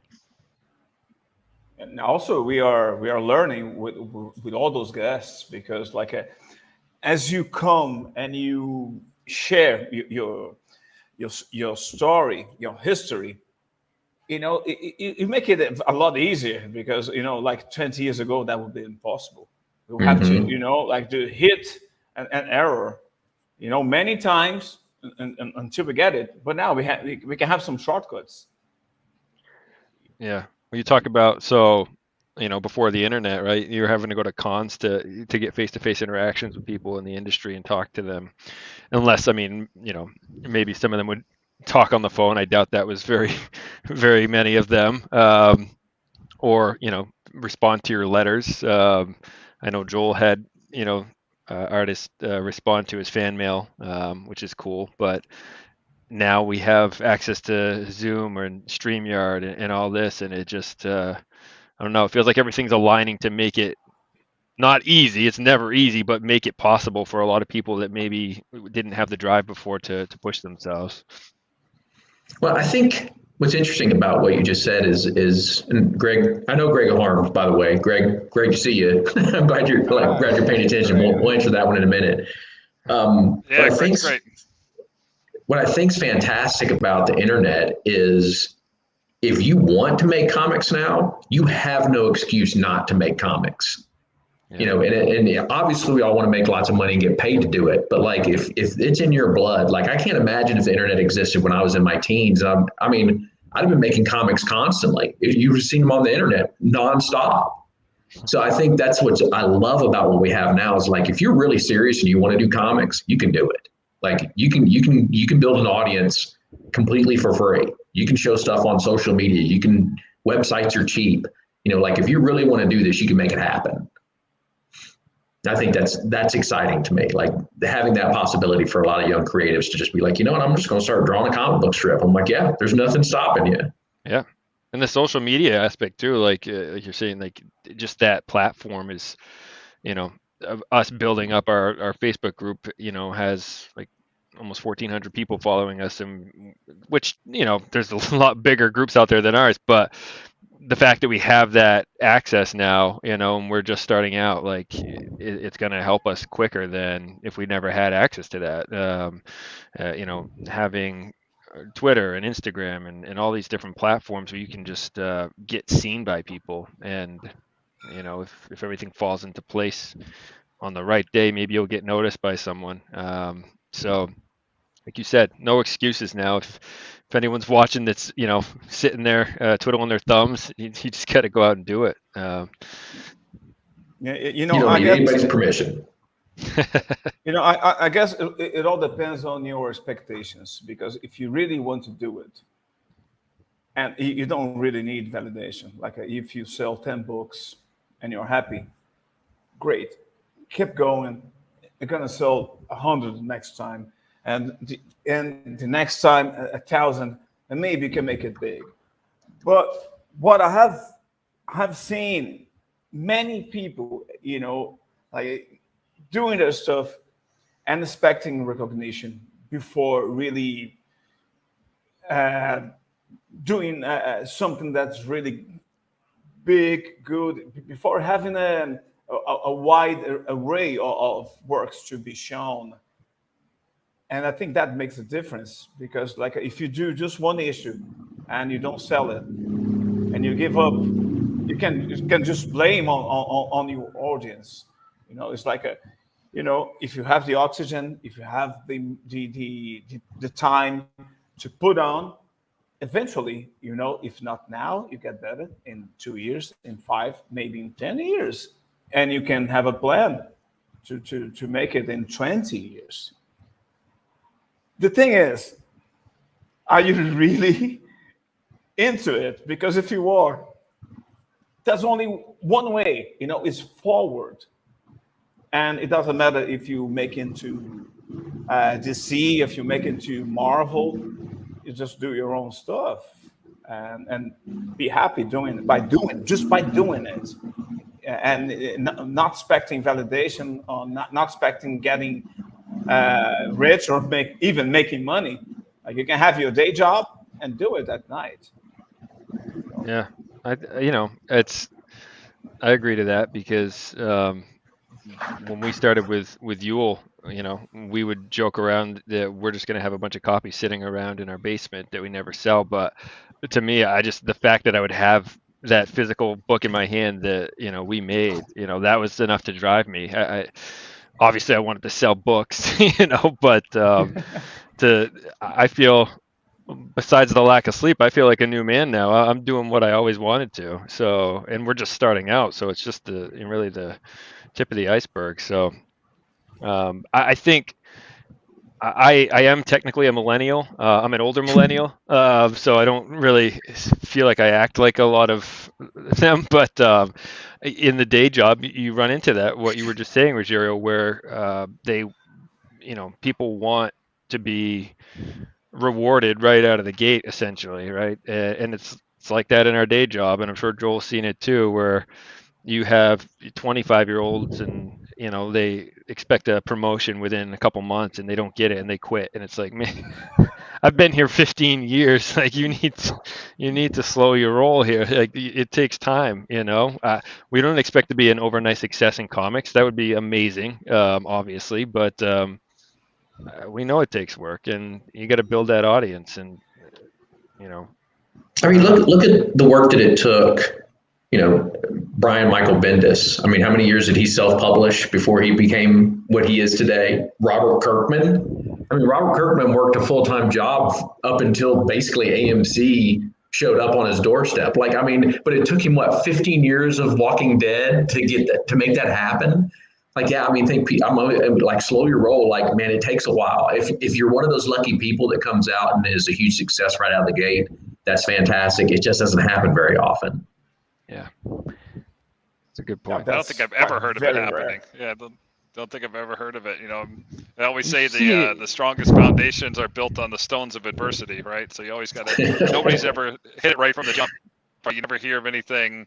Somebody had it easy. It's like, oh, I lived in my car for 3 years and ate ramen noodles and drank water for 5 of them just to put all my money back into this endeavor. And you really got to have that drive and understand that there's going to be that level of sacrifice for sure, because you're going to be giving up something to do your dream. And having a support system behind you, a family that embraces what you do, is so important. My wife is many times more supportive than I'm supportive of myself. So she sees it and she knows I'm going to do it anyway. So you got to have that support system in place. That's a big thing, because there's days, I think we've all had where you're just like, am I doing what I'm supposed to be doing? What the hell's going on here? So yeah, Joe, yeah, you just, have a very good, very good point.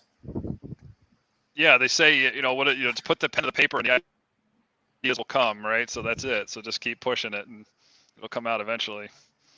Yeah. Right. Joe, what's the best part of your work?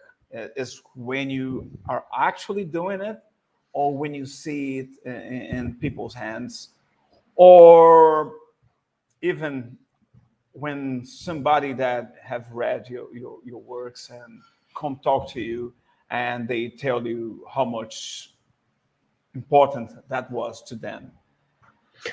For me, I'm sure you have that. Oh, I mean, all of that, I love when somebody comes up and they enjoy your work. Cause I mean, that's always like a huge, there's some validation there of like, yeah, I'm actually doing something that people are enjoying. Cause I mean, let's be honest, when you're creating something, you don't know if it's good or not, you're just doing your best. But I personally, there's nothing more fun to me than creating. So the fact that I get to sit down and plot out a book and work with friends, that I've developed over time, like Daniel, and we're doing something, and we make each other laugh or cry or whatever it might be. Those to me, that's where it's all about. The team that I'm working with, and we're all on the same page and we're hitting the right notes. There's nothing more fun than that. So that's my, I love that. But like you said, I mean, I'm doing a convention this weekend and having people come up and going, hey man, I really enjoyed your work. It's always humbling and exciting at the same time, because you're like, oh my God, somebody else actually enjoyed something I put together, because I don't know about you guys, but I'm always insecure about it anyway, so all the time. So have somebody come and go, I enjoyed it. You're like, oh, thank God somebody liked it. Yeah. That's fantastic. Yeah. I'm sure you're the same way. I'm just always too hard on myself almost, right? It's, even once, someone says they like it, I don't know about you. I have to stop myself sometimes. I'll be like, yeah, I just wish I did this and this. And it's like, no, shut your mouth. Like they're giving you a compliment. Don't sit there and tell them what you would have fixed, So I just, I don't know. But I would agree, the creation part of it, and it being on the writer side of it too, you're getting spoiled, when you see these guys put it to paper when they draw. It's like every time they send me a page, and we have 2 books going at once, and we have a group chat. So Rogério will send me a Deadball page in there, and then Joel will send a Yule page, and I'm like, man, I'm just sitting back now watching these come in. This is awesome. So that's definitely my favorite part. Granted, we're our fan base is growing, so, and we haven't been any cons, so it's not like we have a ton of people coming up to us yet, but maybe that'll end up being our favorite part. But I definitely agree on the creation part. John, one thing for you, so you can be happier. Most of the greatest artists, they have the imposter syndrome. Yeah. And that's it, because you think, oh right, that was easy and people are loving it. I didn't do my best there. That's the feeling, and then you think that when you take a compliment, you take it in a bad way when you talk down to yourself. Yeah. I've made that mistake, for many years. I don't do that anymore. Only I just say thank you, I appreciate that, and that's it. That's the best way to approach it, in my opinion. Yeah, I just got to be better about that. Even in the day job, we have our annual review conversations. How do you feel you did this year? And then I just shit all over myself. And then, the manager's basically like, oh, well, I'm giving you a raise because you did X, Y, and Z. So do you not want it? Yeah. All right. Never go cocky, but don't do the opposite. I think you should fire me. Yeah. I don't know. I'm useless. No. Yeah. Well, I'll answer Greg's question and talk about the imposter syndrome all at once. So, one of my greatest mentors I have 2 of them. So Cully Hamner and Brian Stelfreeze are both have been wonderful mentors to me throughout my whole career. And And Brian's a little bit older than me. And I mean, you know, Brian's name in the comic industry, and he was as a household name, right? I mean, he's just incredible. Like, I mean, what he did to kind of reinvigorate Black Panther is legendary. And I was talking to him probably not even like a week ago. And he was like, man, I just, you know, I wish I could draw like, who was it? Frank Quietly. And I'm like, what are you talking about? And he's like, yeah, man, I just wish I was as good as Frank. And I'm like, you're Brian Stelfreeze. Like, he's like, yeah, but I hate my stuff. And I'm like, oh my God, like, like how's that even possible? See, I mean, even somebody that's been doing this for, you know, probably as long as Rogerio and I've been alive, like he still hates his work and still has imposter syndrome. You know, that's just a normal part of this creative process, I think. Yeah, but he has mentioned Frank Quietly, and I do feel the same way because Frank's amazing. Yeah, he's something else. Yeah, I think that'll happen too. Sometimes you create something and you're like, man, it was all right, and people love it, and you're like, oh my God, like that was just, I kind of phoned that one in, and the thing you spend like a week on drawing, you know, people are like, yeah, it's okay. It's almost like if you have a little bit of apathy in your approach, sometimes that goes a long way too. And it just keep it simple, right? People love that, and it's, you know, then they want you to emulate that, and then you don't feel like you're pushing yourself. That I was in a band, a musician, you know, for many years too, as part of my repertoire, and we'd write songs that we're just fooling around, man, and there's the 3-chord stupid song, and people were like, play that song. I'm like, oh Christ, I gotta play that song again. And you just hate it, but people love it. It's weird how that happens. The things you never know what your audience is going to gravitate towards. It's really an interesting thing at the end of the day. Exactly. And I think though you have heard that a lot. Like when somebody comes to you and talks about your own story, about your own script, and they get the idea, they get one idea that's completely alien from something that you have imagined, and then you come to yourself and say, all right, you know, that could have been taken into that way, and sometimes it's even richer than when you envisioned at first. Have you ever thought of that? Yeah, I always hate it when they come up and they're like, "Oh, if you did this," and you're like, "Oh man, you're right." Like, I hate them. I hate them so bad at that point. I'm like, I hate you. You need to walk away from my table. Like, you know, like you did a better thing with my idea than I did. So, like, yeah, that hurts my heart. No, it shouldn't, because like that means that their repertoire is richer than yours, and probably they have taken in a richer way than you would. I don't know, probably. Yeah. Yeah, Greg. It's true what Greg just said there. You know, sometimes. Yeah, you just hit your groove, man. Just go with it, right? Just run it. So if it comes easy, sometimes you feel like you're cheating yourself a little bit too. Yeah, that does happen. What type of challenges, Doug, do you find when you have to go work with someone else's IP versus your own in the writing process? That's one of the areas I find myself struggling. And I've spoken about this a couple of times, but like I find like there's writers that like are either really good at writing pre-existing characters or concepts, and writers that are better at creator-owned. And I think I have found, for me anyway, that I'm better at creator-owned than I am pre-existing so far anyway. I just struggle with what expectations, you know, kind of like what was said earlier. Like I struggle with like, what does John want from Batman? What does Joel want from Batman? And I start struggling with that instead of focusing on one thing. What does Doug want from Batman? And so that's where I get, you know, because I mean, you're talking about 75 years of an iconic character, right? Or like, and they're handing you the keys and you're like, hey, you know, like run with this. And you're like, oh my God, like, what if I mess this up? Like, what if I ruin Batman for somebody? And I think those kind of fears and doubts like get caught up in your head. And that's where I start struggling with stuff, because I start writing for the editor, or I start writing for Joel and John instead of writing for Doug. And that's where I struggle. When I get to creator-owned stuff, it's like, I start really focusing on like, what do I want in a book? Like, what would I want to read? And, you know, is this good enough? And this is where John goes back, like where we're hard on ourselves. Like, you know, that can be that sometimes can be monumental to get past as well. Cause I'm like, man, this page isn't good enough. Let me rewrite it again.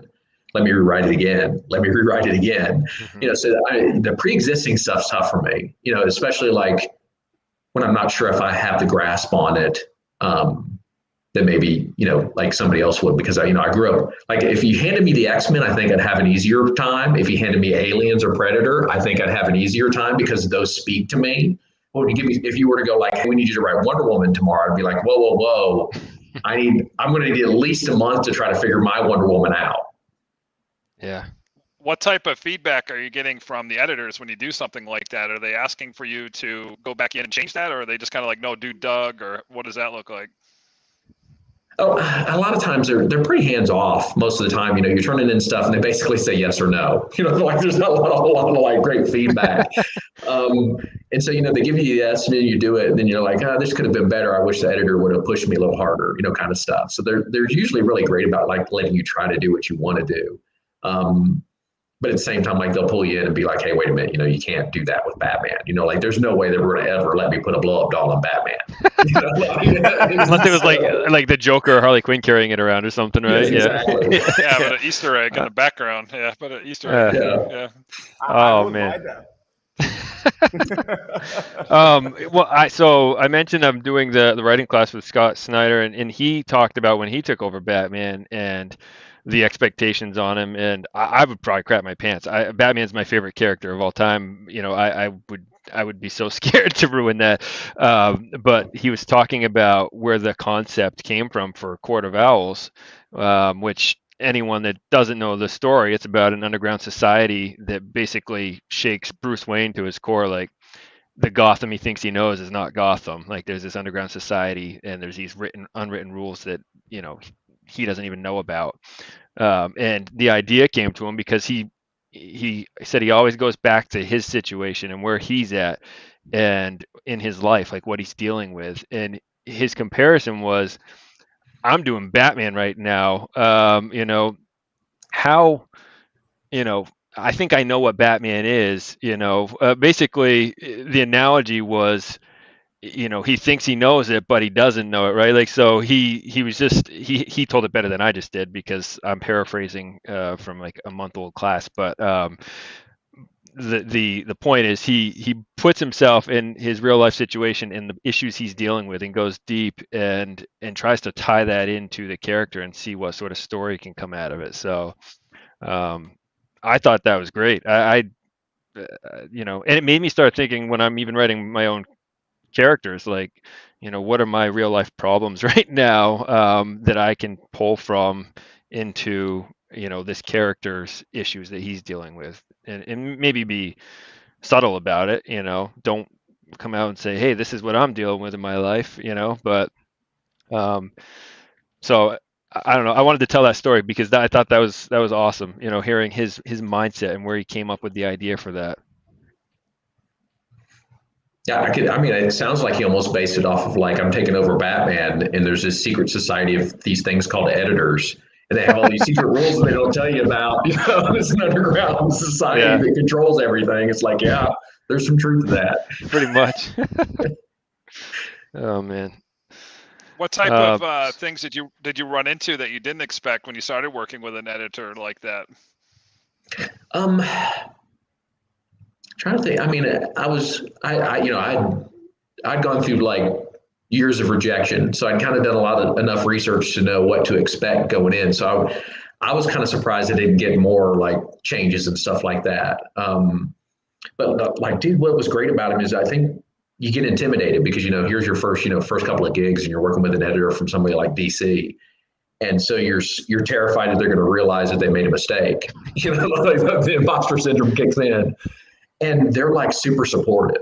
Like that was the great thing about it. They're like, hey man, as long as you're like transparent with them and you're telling them what you're going through and you're like, hey, sorry, I'm running a little behind on this, but this is what I'm going through. They're super supportive and understanding of that kind of stuff. It's when you disappear that they get like pretty upset. You're like, hey, I haven't heard from you in a week. Like, what's up?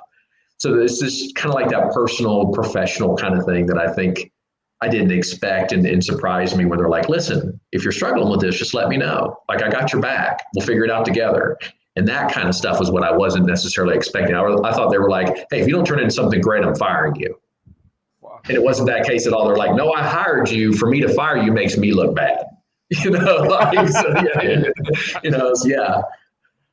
That makes sense. Yeah, it's like, you know, that would look just as bad on them as it would you to say, hey, we're freaking DC. We clearly made a mistake here. Like, we didn't do our job. You know, that looks bad on them. So. How accessible are they when you need some help or support? Is it somebody you can like text these guys, or what does that look like when you have a question or need some help with something on that project you're working on? Most of the time it's they're fairly they'll jump right up when you need them. You know, as far as emails, they're usually pretty good. You know, obviously if they're not out at lunch or something, they're not going to be able to help you out. But like, I mean, they'll pick up the phone call in a heartbeat. And I've never had a problem. I've loved every editor I've worked with. Even when we weren't necessarily getting along on a project, because, you know, hey, wait a minute, there was one where I had like, I was up to, I think it was the 16th version of the script, and it was for a show. And so the problem with the show is like everybody had a say, the producer, the director, the writer, the actors. And it just became this like, you know, this continuous loop of like, oh no, wait a minute, I don't want to do that anymore. And so at that point, like, you just got tired of like, I'm tired of this. And, you know, I was like, I sent an email, like, I don't know how many times I'm going to be able to rewrite this. I only get paid once, you know, like, you don't get paid for every change. And so that was the only time I think like the writer, you know, the editor called me up and was like, hey, listen, if you can't handle this, let me know. And, you know, but they're always very accessible. They're always very, you know, like I said, I haven't run into an editor yet that I haven't enjoyed working with. Yeah, I think that's really important. Like, you know, if I get stuck on something, I got to ping John, and he's always right there to get back, because you're waiting to hear some feedback to move on. So you're at a standstill till you get that input back from him. So it's important to have that open relationship. And yeah, I've heard from some people like their artist is aloof or their writer's aloof, and they can't get a hold of each other, and things get delayed for that reason. So having that accessibility, I think, is a very important factor in trying to get a project done, for sure. I think you hit on a key note there too, is it's got to be both ways. Like, I hear way too many young creatives kind of disappear on their editors. And we're not talking about like for a day or two, we're talking about like a month or two. You can't do that in this day and age. Yeah. You know, so there's social media and texting and everything else. Like, just tell them the truth. And if you're going through something, let them know. You know, I mean, we all have our, you know, flaws, and we all go through depression and all those kind of things. Like, I think it's just important to, you know, when you are working with a team or an editor, that like you be accessible, like you said, Joel, and very transparent about everything that's going on. When you're not writing, Doug, what do you like to do in your spare time when you're not pounding out some storylines? What are some of the other hobbies that you're into? Yeah, honestly, I mean, I don't have a whole lot. So like, you know, I pretty much work 7 days a week, and I mean, I love what I do, so that's pretty easy. But during the summer, I always play softball. I played softball for a really long time. And that's kind of like my thing, and I get a little obsessed about it during the summer. But past that, I mean, I really don't have a whole lot of hobbies. Like, you know, I get on the internet, read news, and I write comic books. You know, that's about it.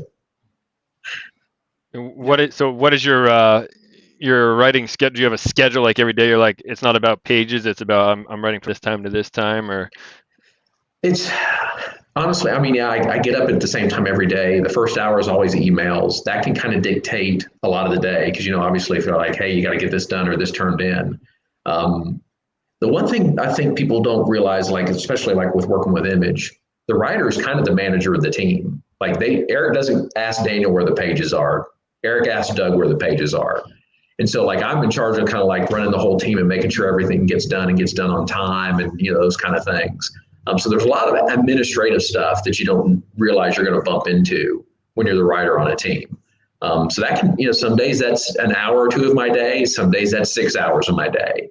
And so then, you know, it's like, take care of some problems. You know, that'll be my first part of the day. And I always try to get all of the emails and everything caught up before I take a shower. And just take a shower, eat, kind of calm my mind, and then start writing. And the writing is like, you know, for me, I'm not one of those people that can necessarily set a time limit on it. It works for so long, and then it stops. Mm-hmm.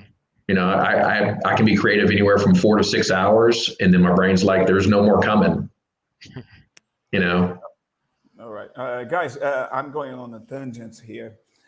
Though I think you would agree that in this industry, there's a there's I don't think it's a need, but people want you to be nice, all right?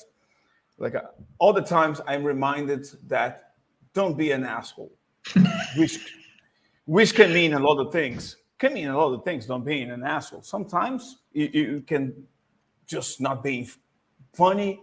People can interpret as being an asshole, not being very, I would say, outspoken. Same thing. And the personality is something that people buy all the time. But in this industry, it's something that it's like a intrinsic to the job.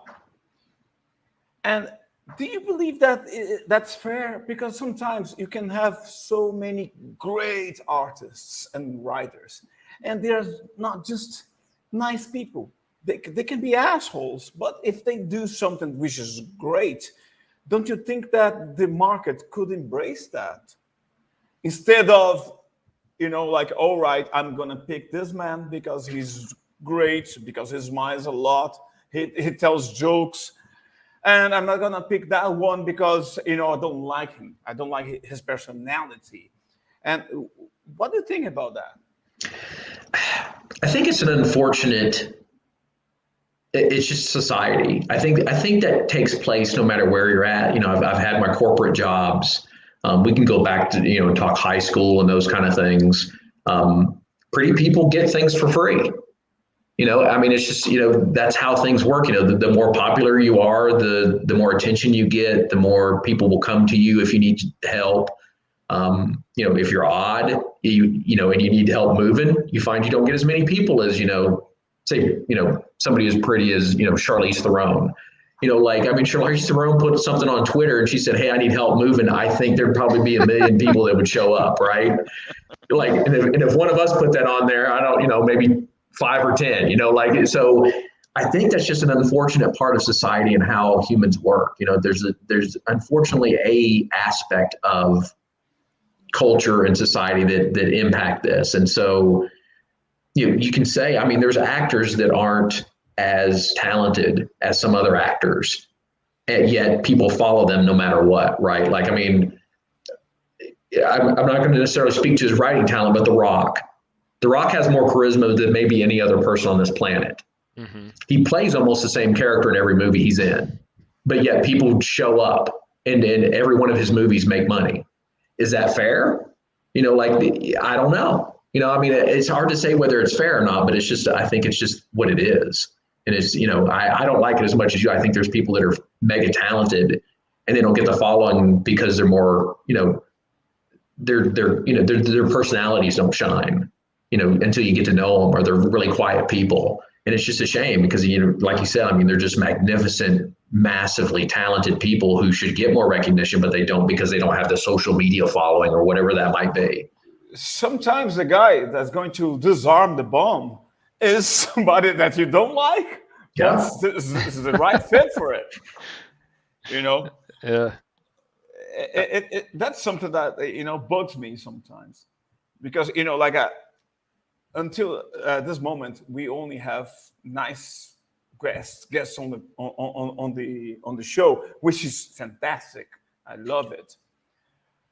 But I don't know if those guys up there agree, but I would take a bad one anytime, because I think there's some depth into being an asshole sometimes when you are talented. You just have to put your own ego off game and then work a little bit deep, just into getting to know them. And maybe, I don't know, you can learn during the process. Yeah. I Greg would send the guy he doesn't like to disarm the bomb. That's true. That'll be great. Yeah. Yeah. No, I mean, Rogerio, I would agree that every guest we've had has been very personable, and we've had great interactions. I've asked people to come on that have said no, and their reasoning was that they're introverts and they don't feel comfortable with it. And I'm like, man, your stuff is amazing. Like, we would love to talk to you. But They yeah, say it's there are too many nice people coming in. I don't want them. I don't want to be part of them. yeah. No. Yeah, I don't know, but it goes back to what you were saying. I mean, part of it is marketability too, right? Is you got to be able to talk your project, and if DC or Marvel was taking someone on, they're going to want someone that's going to be able to talk to it. And unfortunately, you could be the best writer or artist in the world, and if they see you in public, talking like me on this podcast, they're going to be like, nah, it doesn't do it for us. But John, I can love the works and I can hate the author. yeah, No problem with that. Like, we can strip that away, because you are not what you do. You are yourself. What you do is something else. But you can be really great at your craft, and you can be an asshole. No problem with that. Like, being an asshole, I mean, being an unhappy person, because if you treat somebody bad, it's because you don't treat yourself, fairly. So you just kind of, I'm being a bit Freud driven here, but like, when you treat somebody bad, it's because you don't like yourself. That's the end of it. But you can produce amazing works, and we cannot waste that. I mean, I think if you're some savant, though, it's going to shine no matter what. Like, I mean, look at whether you like his music or not. Kanye West doesn't come across as the best guy in the world to most people, but he sells albums because he is very talented at what he does. He's going to sell millions of albums. So it's just, I guess there's a fine line, but I think if you're really, really good, amazing, then it's going to shine through no matter what. But I see where you're coming from, though. I mean, there's definitely some truth to that side of it as well. Yeah, because in the comic industry, like, people are shut off before they can prove themselves. Yeah. In the music industry, I reckon it's a bit different. Yeah. I think the important part there is, are you self-aware enough to know that you're like, either are you an asshole, and if you're an introvert, like, go ahead and accept that, and realize, like, you're not going to be able to pull off what other people are able to pull off, to have a great charisma or have great personality, and take what your weaknesses are and just roll with them. And I think, because if you fight it, you're not going to get anywhere. If you're a natural introvert, like John was saying with some of the people he's asked, like, don't fight it. Just roll with it. It might take you longer to get recognized, but that's who you are. That's unfortunately your plight. I think we've all had our own, we all have our own quirks and things that we run into, obstacles, that our own obstacles that we set for ourselves that hold us back. And it's just, you just have to accept it, move on, and not necessarily get too caught up in the, like, well, so-and-so's not as talented as me, but they're more popular. It's like, you can't fight that. Yeah. I'm saying that because I listened to you earlier today, and you said something that was so funny, and I instantly liked you. There's something about being self-deprecating, because people like it.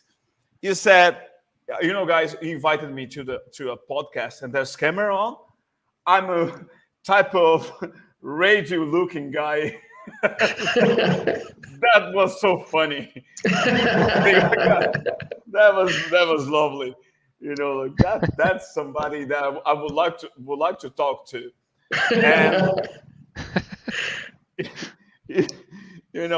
like, there's so much ego among us, and when somebody comes like that, like, we are so surprised, and Lord, why I didn't forget that. So that's it.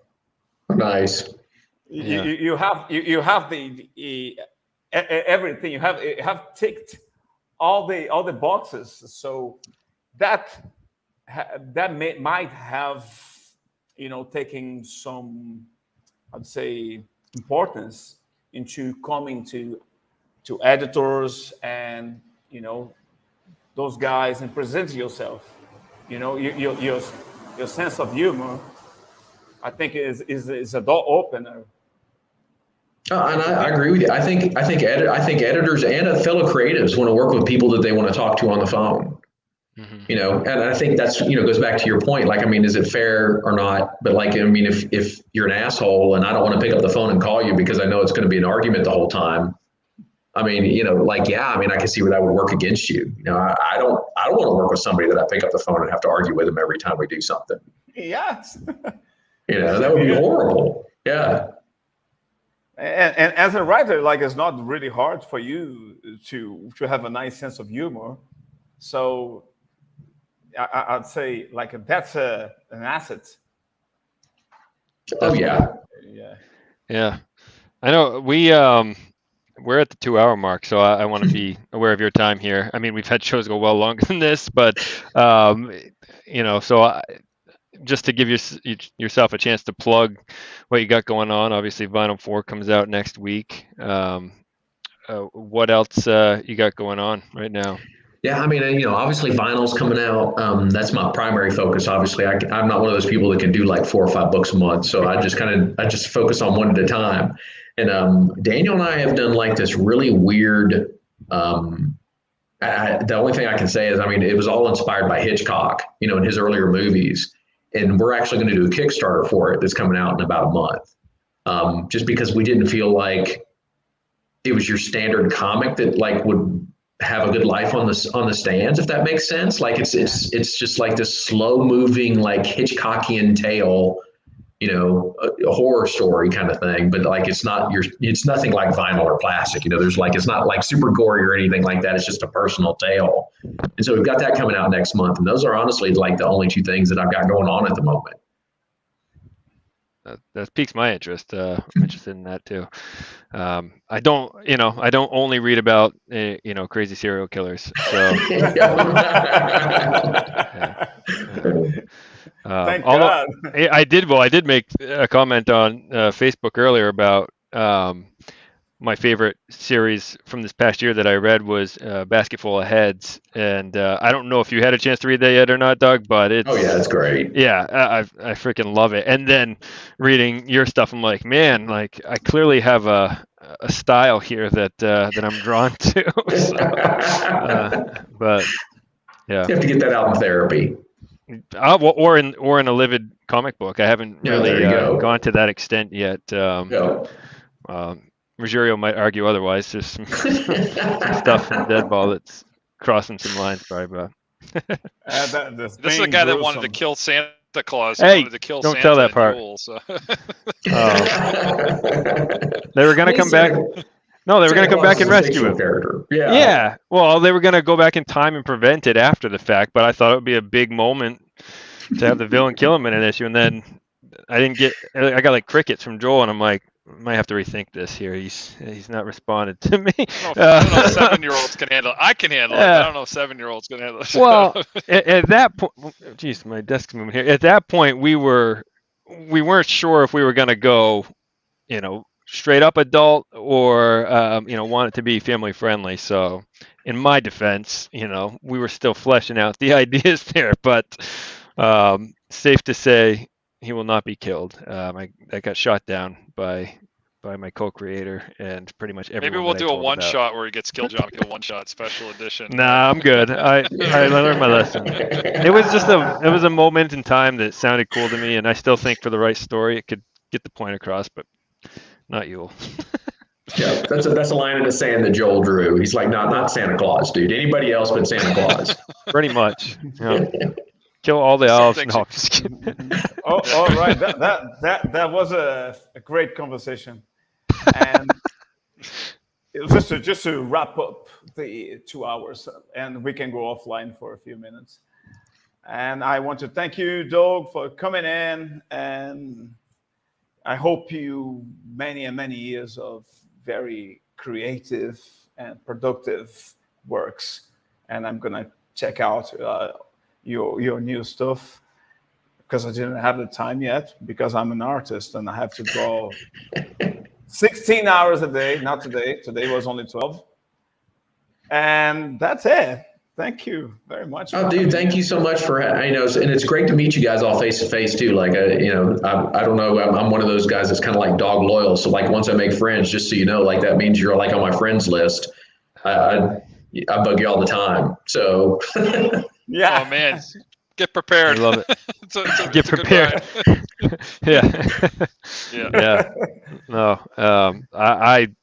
And like Joel said, I discovered vinyl and then red plastic, and I was like, man, we got to talk to this guy. So I was super pumped when you were very cool about it.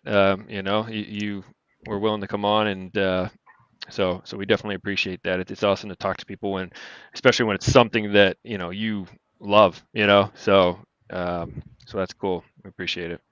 yeah, thank you. And it was my pleasure being on. Thanks. Yeah, man, it's been great. We'll be back Friday night. We have a paranormal investigator, Nick T. White, will be on, so that'll be fun to talk ghosts and UFOs. So that'll be a fun show. So we'll have a good time with that. He'll be the next all kinds of victim. Yeah, Yeah. you got it. He's So appreciate you, Doug. he's seen UFO stuff and the Bell Witch, and he doesn't know what's coming to him with Livid, right? This is gonna be No, he doesn't. I'm Sorry, I getting didn't mean to cut ready you for off. him. No, it's going to be a good time. Yeah, we definitely appreciate the opportunity to connect with you tonight, Doug. Whatever we can do to help, promote your books, we're about giving back to. So let us know whatever avenues that we can in our meager existence. We'll do what we can do to move along to. I appreciate all right, guys. that. Well, Thank you. You're very welcome. I hope you guys have a great night. I hope everyone out there continues to stay livid, and we'll catch you on the next show.